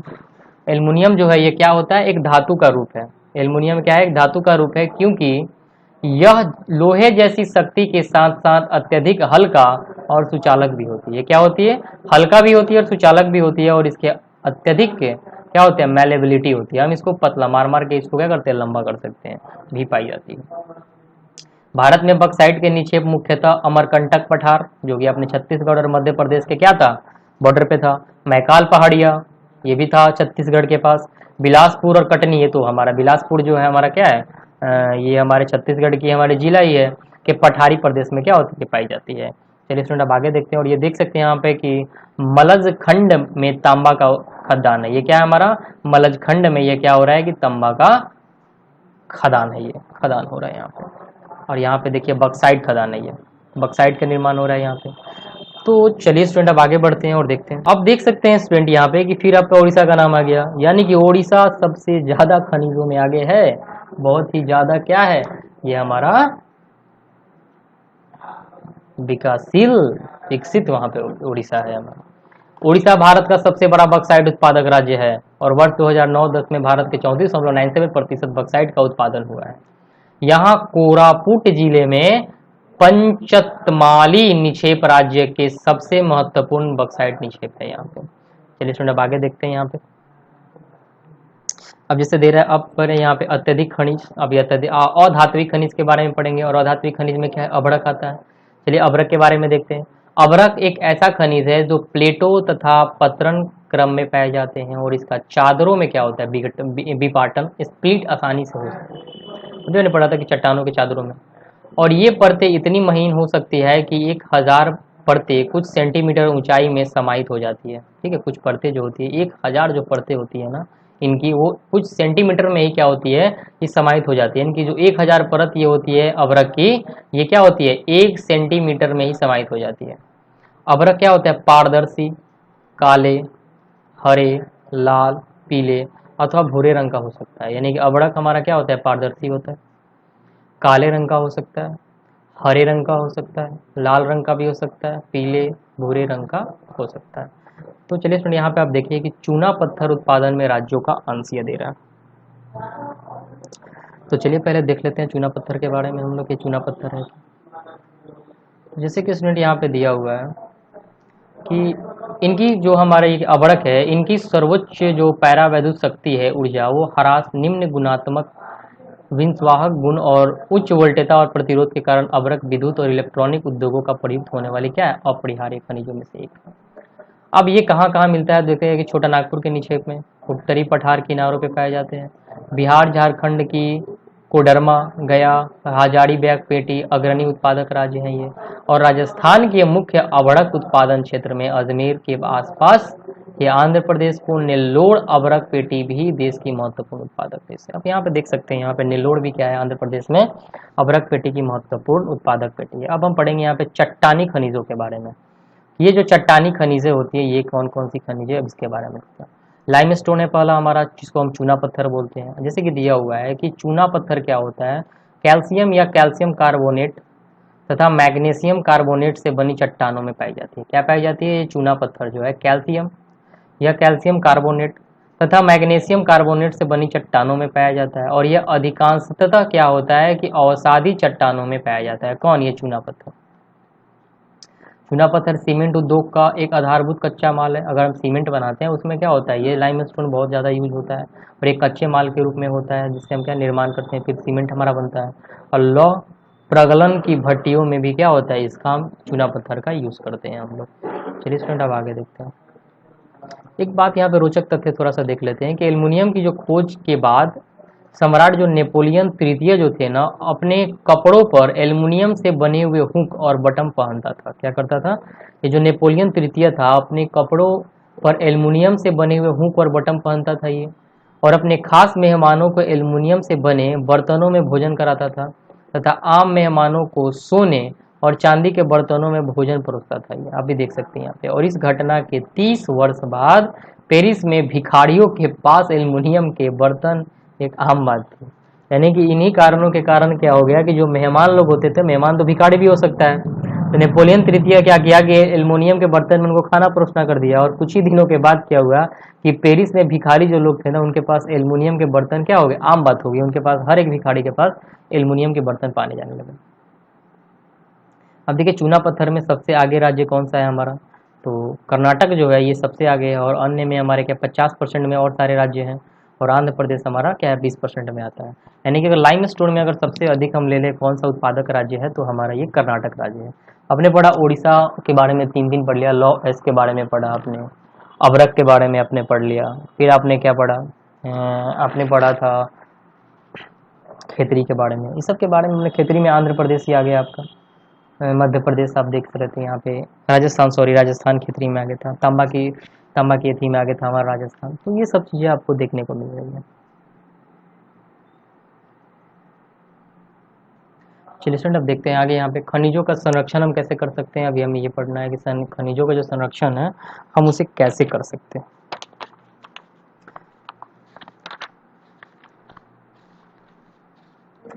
तो देख सकते हैं यहाँ पे कि हम सभी क्या करते हैं कि उद्योग और कृषि के खनिज निक्षेपों और उनकी विनिर्मित पदार्थों पर क्या करते हैं, भारी निर्भरता सुप्रेक्षित और खनन योग्य निक्षेप की कुल राशि क्या होती है, असमर्थ्य अंश होते हैं।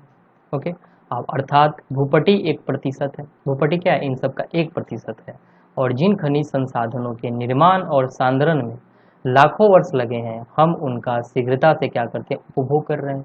जो लगे हुए हम उसका यूज़ करते ही जा रहे हैं।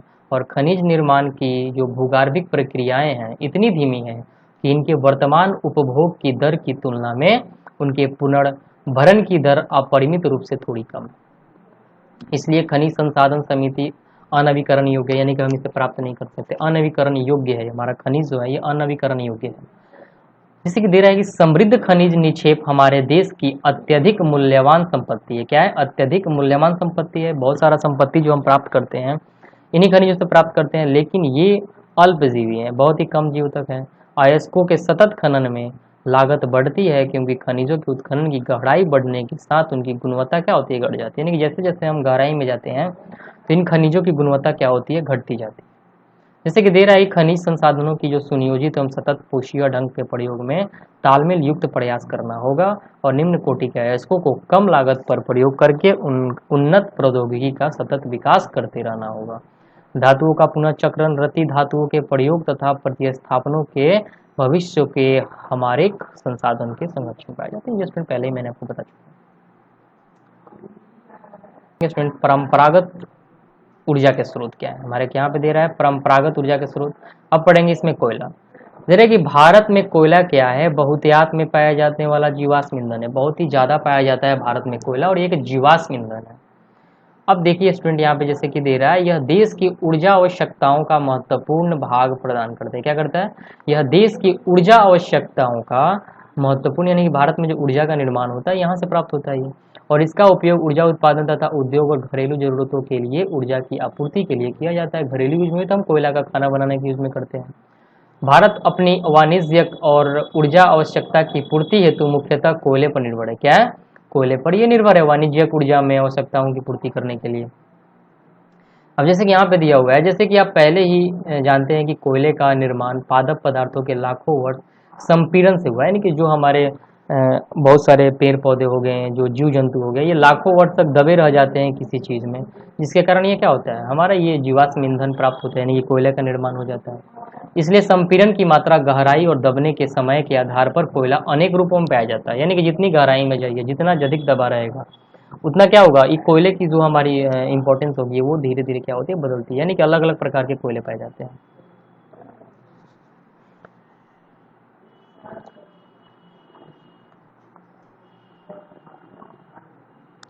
और ये सब किसके अंतर्गत आता है, ये सब जितने भी है ना, कोयला, पेट्रोलियम, प्राकृतिक गैस, यूरेनियम। मैंने थोड़ा सा पहले आपको एक चैप्टर, थोड़ा सा पैराग्राफ अलग ही पढ़ा दिया मैंने, तो पहले समझ लिए ऊर्जा संसाधन होता क्या है। ऊर्जा संसाधन के बारे में हमें पढ़ना है।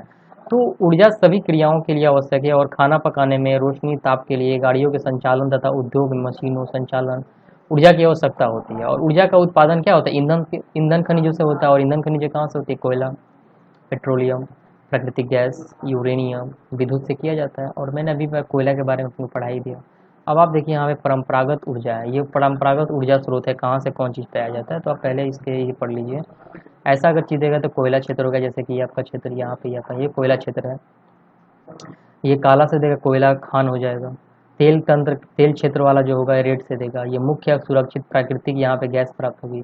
और एचवी से प्राकृतिक गैस पाइपलाइन ये होगा। तो आप देख सकते हैं यहाँ पे कोयला वाला क्षेत्र, आप झारखंड में ही चलिए पहले, यहाँ देखिए बोकारो, झड़िया, रानीगंज, ये क्या होता है, पूरा जो हमारा झारखंड है ना, ये कोयला क्षेत्र में, बहुत ही बड़ा कोयला क्षेत्र यहाँ पे आता है।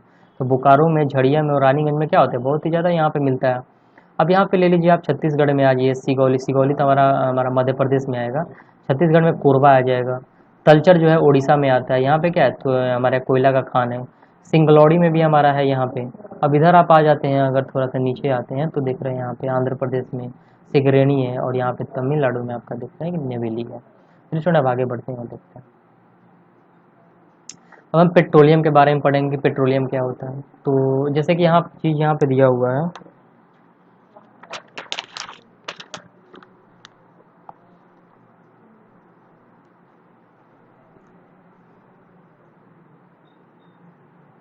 जैसे कि यहाँ पे दिया कि जो ताप विद्युत यहाँ पे कि ये जो कोयला होते हैं ये अनेक रूपों में पाया जाता है। क्या होता है, ये कोयला जो होता है अनेक रूपों में पाया जाता है। और दलदलों में क्षय होते हैं और पादपों में पीट उत्पादक उत्पन्न होते हैं। क्या होते हैं, पीट कोयला भी होता है जिसमें कम कार्बन होते हैं। क्या होते हैं, ये दलदलों में अगर जाते हैं हम नीचे तो उसमें क्षय हो जाते हैं और इसमें पीट उत्पन्न होते हैं। और इसमें क्या होता है कि नमी ज़्यादा होती है और नमी उच्च और निम्न ताप क्षमता होती है यहाँ पे। जैसे कि लिग्नाइट एक निम्न प्रकार की भूरा कोयला है। तो अगर क्वेश्चन आता है कि भूरा कोयला हम किसे कहते हैं, तो लिग्नाइट को हम लोग क्या बोलते हैं, भूरा कोयला बोलते हैं। ये जो लिग्नाइट कोयला ये मुलायम होने के साथ क्या होता है, अधिक नमी युक्त होता है। इसमें क्या होता है, बहुत ज़्यादा नमी होता है। लिग्नाइट के प्रमुख भंडार हैं, ये कौन कौन से, तमिलनाडु में बहुत ज़्यादा होता है, नावेली में भी बहुत ज़्यादा होता है। और विद्युत उत्पादन के प्रयोग में भी इनका प्रयोग किया जाता है। गहराई में दबे तथा अधिक तापमान से प्रभावित कोयले को हम क्या बोलते हैं, बिटुमिनस कोयला बोलते हैं। अगर ज़्यादा हम गहराई में जाते हैं तब हम इसे क्या बोलते हैं, बिटुमिनस कोयला। वाणिज्यिक प्रयोग में यह सर्वाधिक लोकप्रिय है। ये क्या है, अगर हम लोग कमर्शियल सेक्टर में ले लें तो हमारा ये बहुत ज़्यादा लोकप्रिय है। धातु शोधन के उच्च श्रेणी की बिटुमिनस कोयले का प्रयोग किया जाता है, जिसका लोहे के प्रलगन के विशेष महत्व है। एंथ्रासाइट अगर हम ले लें तो एंथ्रासाइट क्या है, हमारा सर्वोत्तम गुण वाला कठोर कोयला है। यानी कि एंथ्रासाइट में सबसे मैक्सिमम फॉर्म में क्या होता है, यहाँ पे कोयला पाई जाती है। सॉरी, एंथ्रासाइट जो होता है ना, हमारे एंथ्रासाइट कोयले में जो होती है सबसे अधिक कार्बन, यानी कि बहुत ही अच्छी गुणवत्ता वाला कोयला होता है। भारत में कोयला दो भूगर्भिक युगों के शैल में क्रम में पाया जाता है। आप देख सकते हैं यहाँ पे गोंडवाना, जिसकी आयु होती है 2 लाख वर्ष कुछ अधिक है। और दूसरा जो होता है टर्सियरी, क्या होता है, गोंडवाना और टर्सियरी निक्षेप जो लगभग 55 लाख वर्ष पुराने हैं। और गोंडवाना कोयला जो है ना, ये जो धातु शोधन कोयला है, ये गोंडवाना का जो कोयला है ये क्या है, धातु शोधन कोयला है। और वे प्रमुख संसाधन दामोदर घाटी जो पश्चिम बंगाल और झारखंड में आता है, झारखंड के आप ले लीजिए झड़िया, रानीगंज, बोकारो में क्या है, ये स्थित है आपका। अब आप लेते हैं ये महत्वपूर्ण कोयला क्षेत्र जो है गोदावरी, महानदी, सोन, वर्धा नदी, नदी घाटियों में भी कोयले का जमाव पाए जाते हैं। अगर आप लेते हैं गोंडवाना के बारे में तो आपने पढ़ा अभी टर्सियरी कोयला क्षेत्र क्या होता है ये देखिए। तो टर्सियरी में आपका हो जाएगा मेघालय, असम, अरुणाचल प्रदेश, नागालैंड में ये क्या होती है, पाया जाता है। और ये स्मरण रहे कि कोयला जो होता है ना स्थूल पदार्थ है। ये क्या स्थूल पदार्थ है जिसका प्रयोग करने पर भार क्या होता है, घटता है। जैसे जैसे हम इसका प्रयोग करेंगे ना ये भार घटेगा, जल नहीं जाता। जैसे अगर हम इसको जलाते हैं तो इसका वजन जो पहले होता है वैसा वजन नहीं होगा, इसके वेट में क्या हो जाएगी, कमी आ जाएगी। तो वही चीज़ यहाँ पे बता रहा है। इसी कारण भारी उद्योग तथा ताप विद्युत गृह कोयला क्षेत्र जो होता है इनके निकट ही स्थापित किए जाते हैं। यानी कि जितना यूज करोगे ये धीरे धीरे क्या होते हैं, हल्के होते जाते हैं। अब देख सकते हैं यहाँ पे पेट्रोलियम के बारे में, अब देखेंगे हम क्या पढ़ेंगे पेट्रोलियम के बारे में। अभी जो पेट्रोलियम होता है ये क्या है, तो भारत में कोयले के पश्चात जो पेट्रोलियम का दूसरा प्रमुख साधन है। और पेट्रोलियम ये खनिज तेल है। क्या है, खनिज तेल है पेट्रोलियम। और यह ताप और प्रकाश के लिए ईंधन, मशीनों का स्नेहक और अनेक विनिर्माण उद्योग का कच्चा माल प्रदान करता है। क्या करता है, कच्चा माल प्रदान करता है।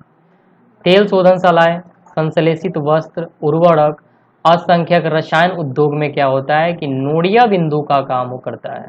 और भारत के अधिकांश पेट्रोलियम उपस्थित टर्शियरी युग की सेल संरचनाओं में क्या होता है कि अपमानित भ्रंश टैंक होते हैं। अब यहाँ पे देख ही सकते हैं पेट्रोलियम में, जैसे कि भारत में कुल पेट्रोलियम उत्पादन 63% मुंबई हाईवे में होता है, मुंबई हाई तेल के लिए है, 18% गुजरात में, 16% आपका असम में। मानचित्र में 3 प्रमुख अपघटीय तेल क्षेत्र है, यहाँ पे ऑल कंसिडर गुजरात सबसे महत्वपूर्ण तेल क्षेत्र है, असम भारत का सबसे पुराना तेल क्षेत्र है जिसको डिगबोई बोलते हैं, आई गए यहाँ पे डिगबोई, नहरकटिया, मूरन, हुरिजीन, इस राज्य में क्या होता है महत्वपूर्ण तेल क्षेत्र है यहाँ पे। अब और आगे बढ़ते हैं और चलते हैं प्राकृतिक गैस के बारे में। अब ये प्राकृतिक गैस क्या होती है, चलिए इसके बारे में थोड़ा हम देख लेते हैं।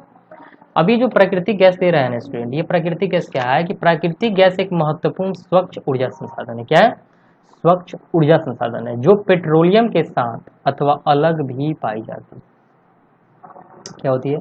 पेट्रोलियम के साथ पाई जाती है या अलग पाई जाती है, और इसे ऊर्जा के एक साधन के रूप में तथा पेट्रो रसायन उद्योग के औद्योगिक कच्चे माल के रूप में इनका प्रयोग किया जाता है। अब मान के चलिए यहाँ पे कार्बन डाइऑक्साइड आ गया, कम उत्सर्जन करने वाला क्या है? प्राकृतिक गैस है, ये कम उत्सर्जन करता है और पर्यावरण अनुकूल पर्यावरण के लिए क्या होती है? अनुकूल माना जाता है, और इसलिए वर्तमान शताब्दी का ईंधन है। जैसे कि यहाँ पे दिया है कि कृष्णा गोदावरी नदी के बेसिन में प्राकृतिक गैसों के विशाल भंडार खोजे हैं। यानी कि अगर कृष्णा और गोदावरी नदी ले ले, जो अमरकंटक यानी कि हमारा मध्य प्रदेश और छत्तीसगढ़ के बॉर्डर से निकलती है, अमरकंटक की पहाड़ी से, ये गोदावरी नदी तो ये आपका महाराष्ट्र से के आसपास में आती है, और इसका नाम हमारा जो है दक्षिण गंगा के नाम से भी जानते हैं, या बूढ़ी गंगा के नाम से भी जानते हैं।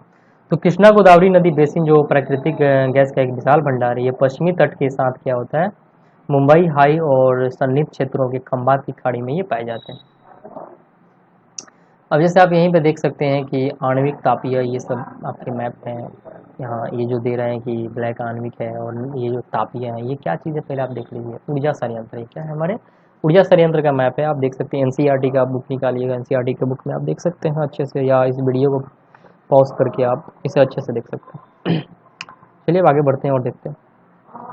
जैसे कि दिया हुआ है यहाँ पे कि ये जो तेल क्षेत्र वाले क्या होते हैं? संपूरित करते हैं, और अंडमान निकोबार द्वीप समूहों में भी क्षेत्र में ये पाए जाते हैं, जहाँ प्राकृतिक गैस के विशाल भंडार पाए जाते हैं। यहाँ पे क्या होता है? प्राकृतिक गैस के विशाल भंडार है। अब देखिए यहाँ पे जैसे कि दिया रहा है कि 17,000 किलोमीटर लंबी Hazira Vijaypur Jagdishpur gas pipeline Mumbai high और बेसिन के पश्चिमी और उत्तरी भारत के उर्वरक विद्युत अन्य औद्योगिक क्षेत्र में क्या होती है? जुड़ती है, और ये धमनी में भारत के गैस उत्पादन के संवेग मिलता है, और उर्वरक उद्योग में प्राकृतिक गैस और गाड़ियों का जैसे यूज होता है ना, सीएनजी गैस, उसमें इनका यूज होता है। अब चलिए विद्युत के बारे में थोड़ा देख लेते हैं हम लोग। हम देखते हैं यहाँ पे कि विद्युत के बारे में कि विद्युत है क्या। अब विद्युत, जैसे कि आधुनिक विश्व में विद्युत अनुप्रयोग इतनी ज़्यादा विस्तृत हैं कि इनका प्रति व्यक्ति उपभोग को विकास का सूचकांक माना जाता है। क्या मानते हैं इसको? विकास का सूचकांक मानते हैं। अब जैसे देख सकते हैं कि विद्युत जो होते हैं मुख्यतः 2 प्रकार के उत्पन्न किए जा सकते हैं। ये क्या है? प्रवाही जल, जो हाइड्रो टरबाइन चलाकर किया जाता है, जल विद्युत उत्पन्न करते हैं यहाँ से हम लोग, या अन्य ईंधन जैसे कि कोयला, पेट्रोलियम, प्राकृतिक गैस को जलाने से टरबाइन चलाकर हम क्या करते हैं? तापीय उत्पन्न करते हैं, और एक बार उत्पन्न हो जाने के बाद विद्युत एक जैसी ही क्या होती है? बनी रहती है। चलिए स्टूडेंट अब आगे देखते हैं यहाँ पे। जैसे कि दे रहा है कि तेज बहते जल से जब जल विद्युत उत्पन्न की जाती है, जो एक नवीकरण है। अब जल की तो कमी है नहीं हमारे पास, अब क्या करते हैं? यूज़ करते हैं वहाँ पे इसको, और यहाँ पे योग्य संसाधन, नवीकरण योग्य संसाधन है। हम अगर जल से हम क्या करें? इलेक्ट्रॉनिक यानी कि विद्युत को उत्पादन करें। तो भारत अनेक बहुदेशीय परियोजनाओं जो विद्युत ऊर्जा उत्पन्न करती है, जैसे कि भाखरा नागल, दामोदर घाटी कॉरपोरेशन, कोपोली हाइडलाइन परियोजना, ये सब हमारे हैं। जैसे यहाँ पे लेंगे ताप विद्युत कोयला, ये ताप विद्युत जो कोयला है, पेट्रोलियम, प्राकृतिक गैस के प्रयोग उत्पन्न की जाती है, और ताप विद्युत गृह अनवीकरणीय योग्य जीवाश्म ईंधन। ये क्या है? ताप विद्युत गृह, क्योंकि आप जानते हैं कि कोयला क्या अनवीकरणीय है, तो ये भी अनवकरणीय योग्य हमारा जीवाश्म ईंधन में प्रयोग के विद्युत उत्पन्न करते हैं। चलिए छोड़े अब आगे देखते हैं यहाँ पे। जैसे कि यहाँ पे दिया हुआ है गैर परंपरागत ऊर्जा साधन के बारे में, तो जैसे कि ये दिया हुआ है, इसमें क्या दे रहा है कि ऊर्जा के बढ़ते उपभोग में देश में जैसे कोयला हो गया, तेल, गैस, ये क्या जीवाश्म ईंधन के अत्यधिक निर्भर कर दिया है। यानी कि ये भी क्या है हमारे, तो यहाँ पे क्या पढ़ना है हमें? गैर परंपरागत ऊर्जा के साधन पढ़ने हैं। जैसे कि दे रहे हैं यहाँ पे गैस और तेल की बढ़ती कीमतों तथा इनकी साध्य कमी ने भविष्य में क्या किया है? ऊर्जा आपूर्ति की सुरक्षा के प्रति अनिश्चितताएं उत्पन्न करता है। ठीक है, जैसे कि राष्ट्रीय अर्थव्यवस्था में वृद्धि, पर गंभीर प्रभाव पड़ जाते हैं इनके कारण। इसके अतिरिक्त जीवाश्मी जो ईंधन का प्रयोग है गंभीर पर्यावरणीय समस्या भी उत्पन्न कर देता है। ये गैर परंपरागत जो ऊर्जा साधन है, अगर हम बोलेंगे कि नहीं अब जो विद्युत उत्पादन कर रहे हैं जल से इससे, तो ये क्या है, ये सबसे तो हमारा कोई दिक्कत है नहीं।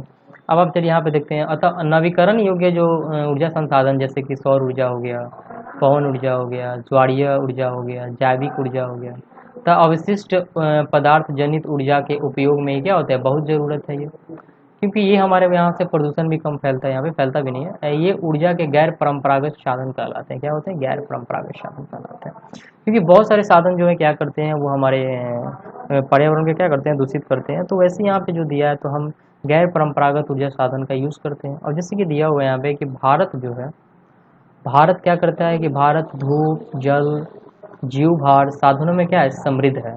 और भारत में नवीकरण योग्य ऊर्जा संसाधनों के विकास हेतु क्या होता है, बृहद कार्यक्रम भी पाए जाते हैं। अब आप देखते हैं परमाणु अथवा आणविक ऊर्जा, क्या दिया यहाँ पे, यानी कि परमाणु अथवा आणविक ऊर्जा। अब ये परमाणु अथवा आणविक ऊर्जा है क्या, चलिए देख लेते हैं। परमाणु अथवा आणविक ऊर्जा जो है अणुओं की संरचना के बदलने से प्राप्त होती है। क्या होता है, जब अणु क्या होता है, अणुओं की संरचना बदल जाती है, उनसे हमारे ये सब प्राप्त होते हैं। जब ऐसा परिवर्तन किया जाता है तो उष्मा के रूप में काफ़ी ऊर्जा विमुक्त होती है, यानी कि बहुत ही मात्रा में ऊर्जा निकलती है, और इसका उपयोग विद्युत ऊर्जा उत्पन्न करने में क्या होता है, किया जाता है। जैसे कि यूरेनियम हो गया, थोरियम क्या होता है, जो झारखंड और राजस्थान के अरावली पर्वत श्रृंखलाओं में पाए जाते हैं, का प्रयोग जो होता है परमाणु और आणविक ऊर्जा के उत्पादन में किया जाता है। केरल में मिलने वाले जो मोनाजाइट रेत है, मोनाजाइट रेत कहाँ मिलता है, केरल में, और थोरियम की मात्रा भी क्या होती है, पाई जाती है। अब चलिए इसमें हम आगे देखते हैं। यहाँ पे सौर ऊर्जा के बारे में आप जानते हैं कि भारत में सौर ऊर्जा कैसे प्राप्त होते हैं। तो भारत के उष्णकटिबंधीय देश है हमारा, यहाँ पे गर्मी भी है, ठंडी भी है। ये सौर ऊर्जा के क्या है, दोहन की असीम संभावना यहाँ पे है। करें कि जैसे फोटोवोल्टाइक प्रौद्योगिकी द्वारा क्या होता है, धूप को सीधे विद्युत में परिवर्तित, ये फोटोवोल्टाइक जो होता है जिसको हम लोग सौर सेल बोलते हैं, उससे क्या होता है कि विद्युत में हम सीधे इसको क्या करते हैं, परिवर्तित कर देते हैं। और भारत के ग्रामीण तथा सुदूर क्षेत्रों में सौर ऊर्जा तेजी से क्या लोकप्रिय होती जा रही है। कुछ बड़े सौर ऊर्जा और संयंत्र देश के क्या होते हैं, विभिन्न भागों में स्थापित किए जा रहे हैं। ऐसी अपेक्षा है कि जो सौर ऊर्जा है ना, वो प्रयोग में ग्रामीण घरों में भी ये उपलब्ध धीरे धीरे होते जाएंगे। उपलों तथा लकड़ियों में निर्माताओं को उत्पादन किया जाता है। फलस्वरूप ये पर्यावरण संरक्षण के योगदान देगा और कृषि में भी क्या करेगा, पर्याप्त आपूर्ति देगा।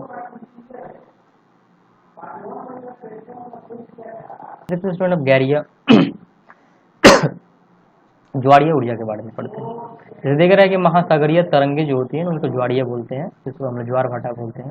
प्रयोग विद्युत उत्पादन के लिए क्या होता है, किया जाता है। और सरकड़ी खाड़ी के आर पार बाढ़ जैसे कह रहा है कि बाढ़ द्वारा क्या होता है, ये बने होते हैं, बाढ़ द्वारा बनाए जाते हैं। और उच्च ज्वार में ऐसी संकड़ी खाड़ीनुमा परिवेश द्वारा क्या होता है, पानी के भीतर भी भर जाता है। और द्वार बंद होने पर बांध में भी क्या होता है, बांध ही रह जाता है, नहीं कि बांध में बना रहता है। और बाढ़ द्वारा जो करें कि बाहर ज्वार उत्पन्न पर क्या होता है, बाढ़ के पानी को इसी रास्ते पाइप द्वारा क्या करते हैं, समुद्री की तरफ बहाया जाता है, जो इसे ऊर्जा उत्पादन टरबाइन की ओर ले जाता है। जैसे यहाँ पे देखिए, यहाँ पे भारत में खंबात की खाड़ी, कच्छ की खाड़ी तथा पश्चिमी तट पर गुजरात और पश्चिमी बंगाल में सुदूर वन क्षेत्र में गंगा के डेल्टा में ज्वारीय तरंगों द्वारा ऊर्जा का उत्पादन किया जाता है। स्टूडेंट, अब आप देखते हैं यहाँ पे जैसे ग्रामीण इलाके, झाड़ियों कृषि उत्पादन।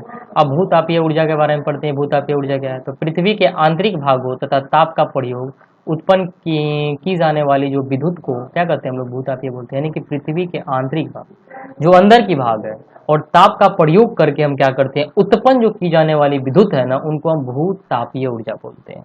चलिए स्टूडेंट थोड़ा आगे बढ़ते हैं और देखते हैं यहाँ पे।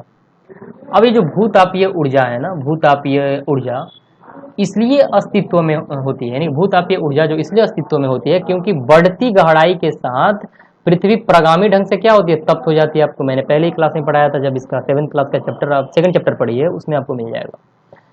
क्योंकि जब भी हम नीचे जाएंगे ना, धरती के नीचे, उतनी हमारी गहराई में जाएंगे, उतनी हमारी क्या होती है, गर्मी बढ़ती रहती है। जहाँ भूतापीय पर्यावरण अधिक होती है और वहाँ पे उथला गहराई पर भी अधिक तापमान पाया जाता है। और ऐसे क्षेत्रों में भूमिगत जल चट्टानों में उष्मा का अवशोषण कर तप्त हो जाती है, और यह इतना तप्त हो जाता है कि पृथ्वी की सतह की ओर उठना और इसमें भाप परिवर्तन हो जाता है। और इस भाप का उपयोग टरबाइन चलाने और विद्युत उत्पन्न करने के लिए किया जाता है। चलिए स्टूडेंट अब देखते हैं आगे। भारत में सैकड़ों गर्म पानी के चश्मे हैं। क्या है? गर्म पानी के चश्मे हैं, और जिनका विद्युत उत्पादन का प्रयोग किया जा सकता है। और भूतापीय ऊर्जा के दोहन के लिए भारत में दो प्रायोगिक परियोजनाएं क्या कही शुरू की गई है। और ये क्या है? हमारे हिमाचल प्रदेश में मणिकरण और निकट प्राकृतिक घाटी में स्थित है, तथा दूसरी लद्दाख में पुंगा घाटी में स्थित है। क्या है? पुंगा घाटी में स्थित है। तो जैसे यहाँ पे दे रहा है ऊर्जा संसाधन का संरक्षण कैसे करते हैं। यहाँ पे देख सकते हैं कि राष्ट्रीय अर्थव्यवस्था में प्रत्येक सेक्टर है, कृषि उद्योग है, परिवहन, वाणिज्य, घरेलू आवश्यकताएं की पूर्ति के लिए सब ऐसी चीज़ें बातें दी हुई है। तो ये सब हमारे क्या थे? ये सब हमारे ऊर्जा के जैसे कि संसाधन कहते हैं, जैसे कि ऊर्जा का निवेश आवश्यकता, आर्थिक स्वतंत्रता प्राप्ति के पश्चात ये कैसे कैसे हमने क्या क्या कर दिया, इस सब के बारे में दिया हुआ है यहाँ पे। तो ये कोई ज़रूरी नहीं है। अब जैसे कि आपके यहाँ पे क्वेश्चन आ गया, तो कुछ वैकल्पिक यहाँ पे क्वेश्चन है, आप लोग कर लिया करिए। जैसे कि जैसे झारखंड में स्थित कोडरमा निम्नलिखित में से किस खनिज के लिए है। तो कोडरमा किसके लिए है आप बता सकते हैं। तो कोडरमा आपका अभ्रक के लिए है। यहाँ पे कोडरमा लॉ लॉ एक सबसे इंपॉर्टेंट है। अब जैसे कि यहाँ पे कि बहुत सारे जो चीज़ें दे रहे हैं यहाँ पे, आप ये पढ़ सकते हैं। मोनाजाइट रेत जो है यहाँ पे, ये यूरेनियम के लिए है, आप पढ़ ही सकते हैं। थोड़ियम यूरेनियम भी पढ़े थे आपकी। मोनाजाइट रेट कहाँ प्राप्त होता है? ये केरला में मिलता है। तो आप लोग इस जो ऑब्जेक्टिव क्वेश्चन है इसको कर लीजिएगा। तो इस वीडियो में इतना ही। ये हमारा 10th क्लास का चैप्टर नंबर 5 था। अगर स्टूडेंट आपको ये वीडियो पसंद आए तो आप इसको लाइक, सब्सक्राइब और शेयर करना ना भूलें, और ज़्यादा से ज़्यादा अपने फ्रेंड के पास इसको क्या करें, शेयर कर दें। Thanks for watching.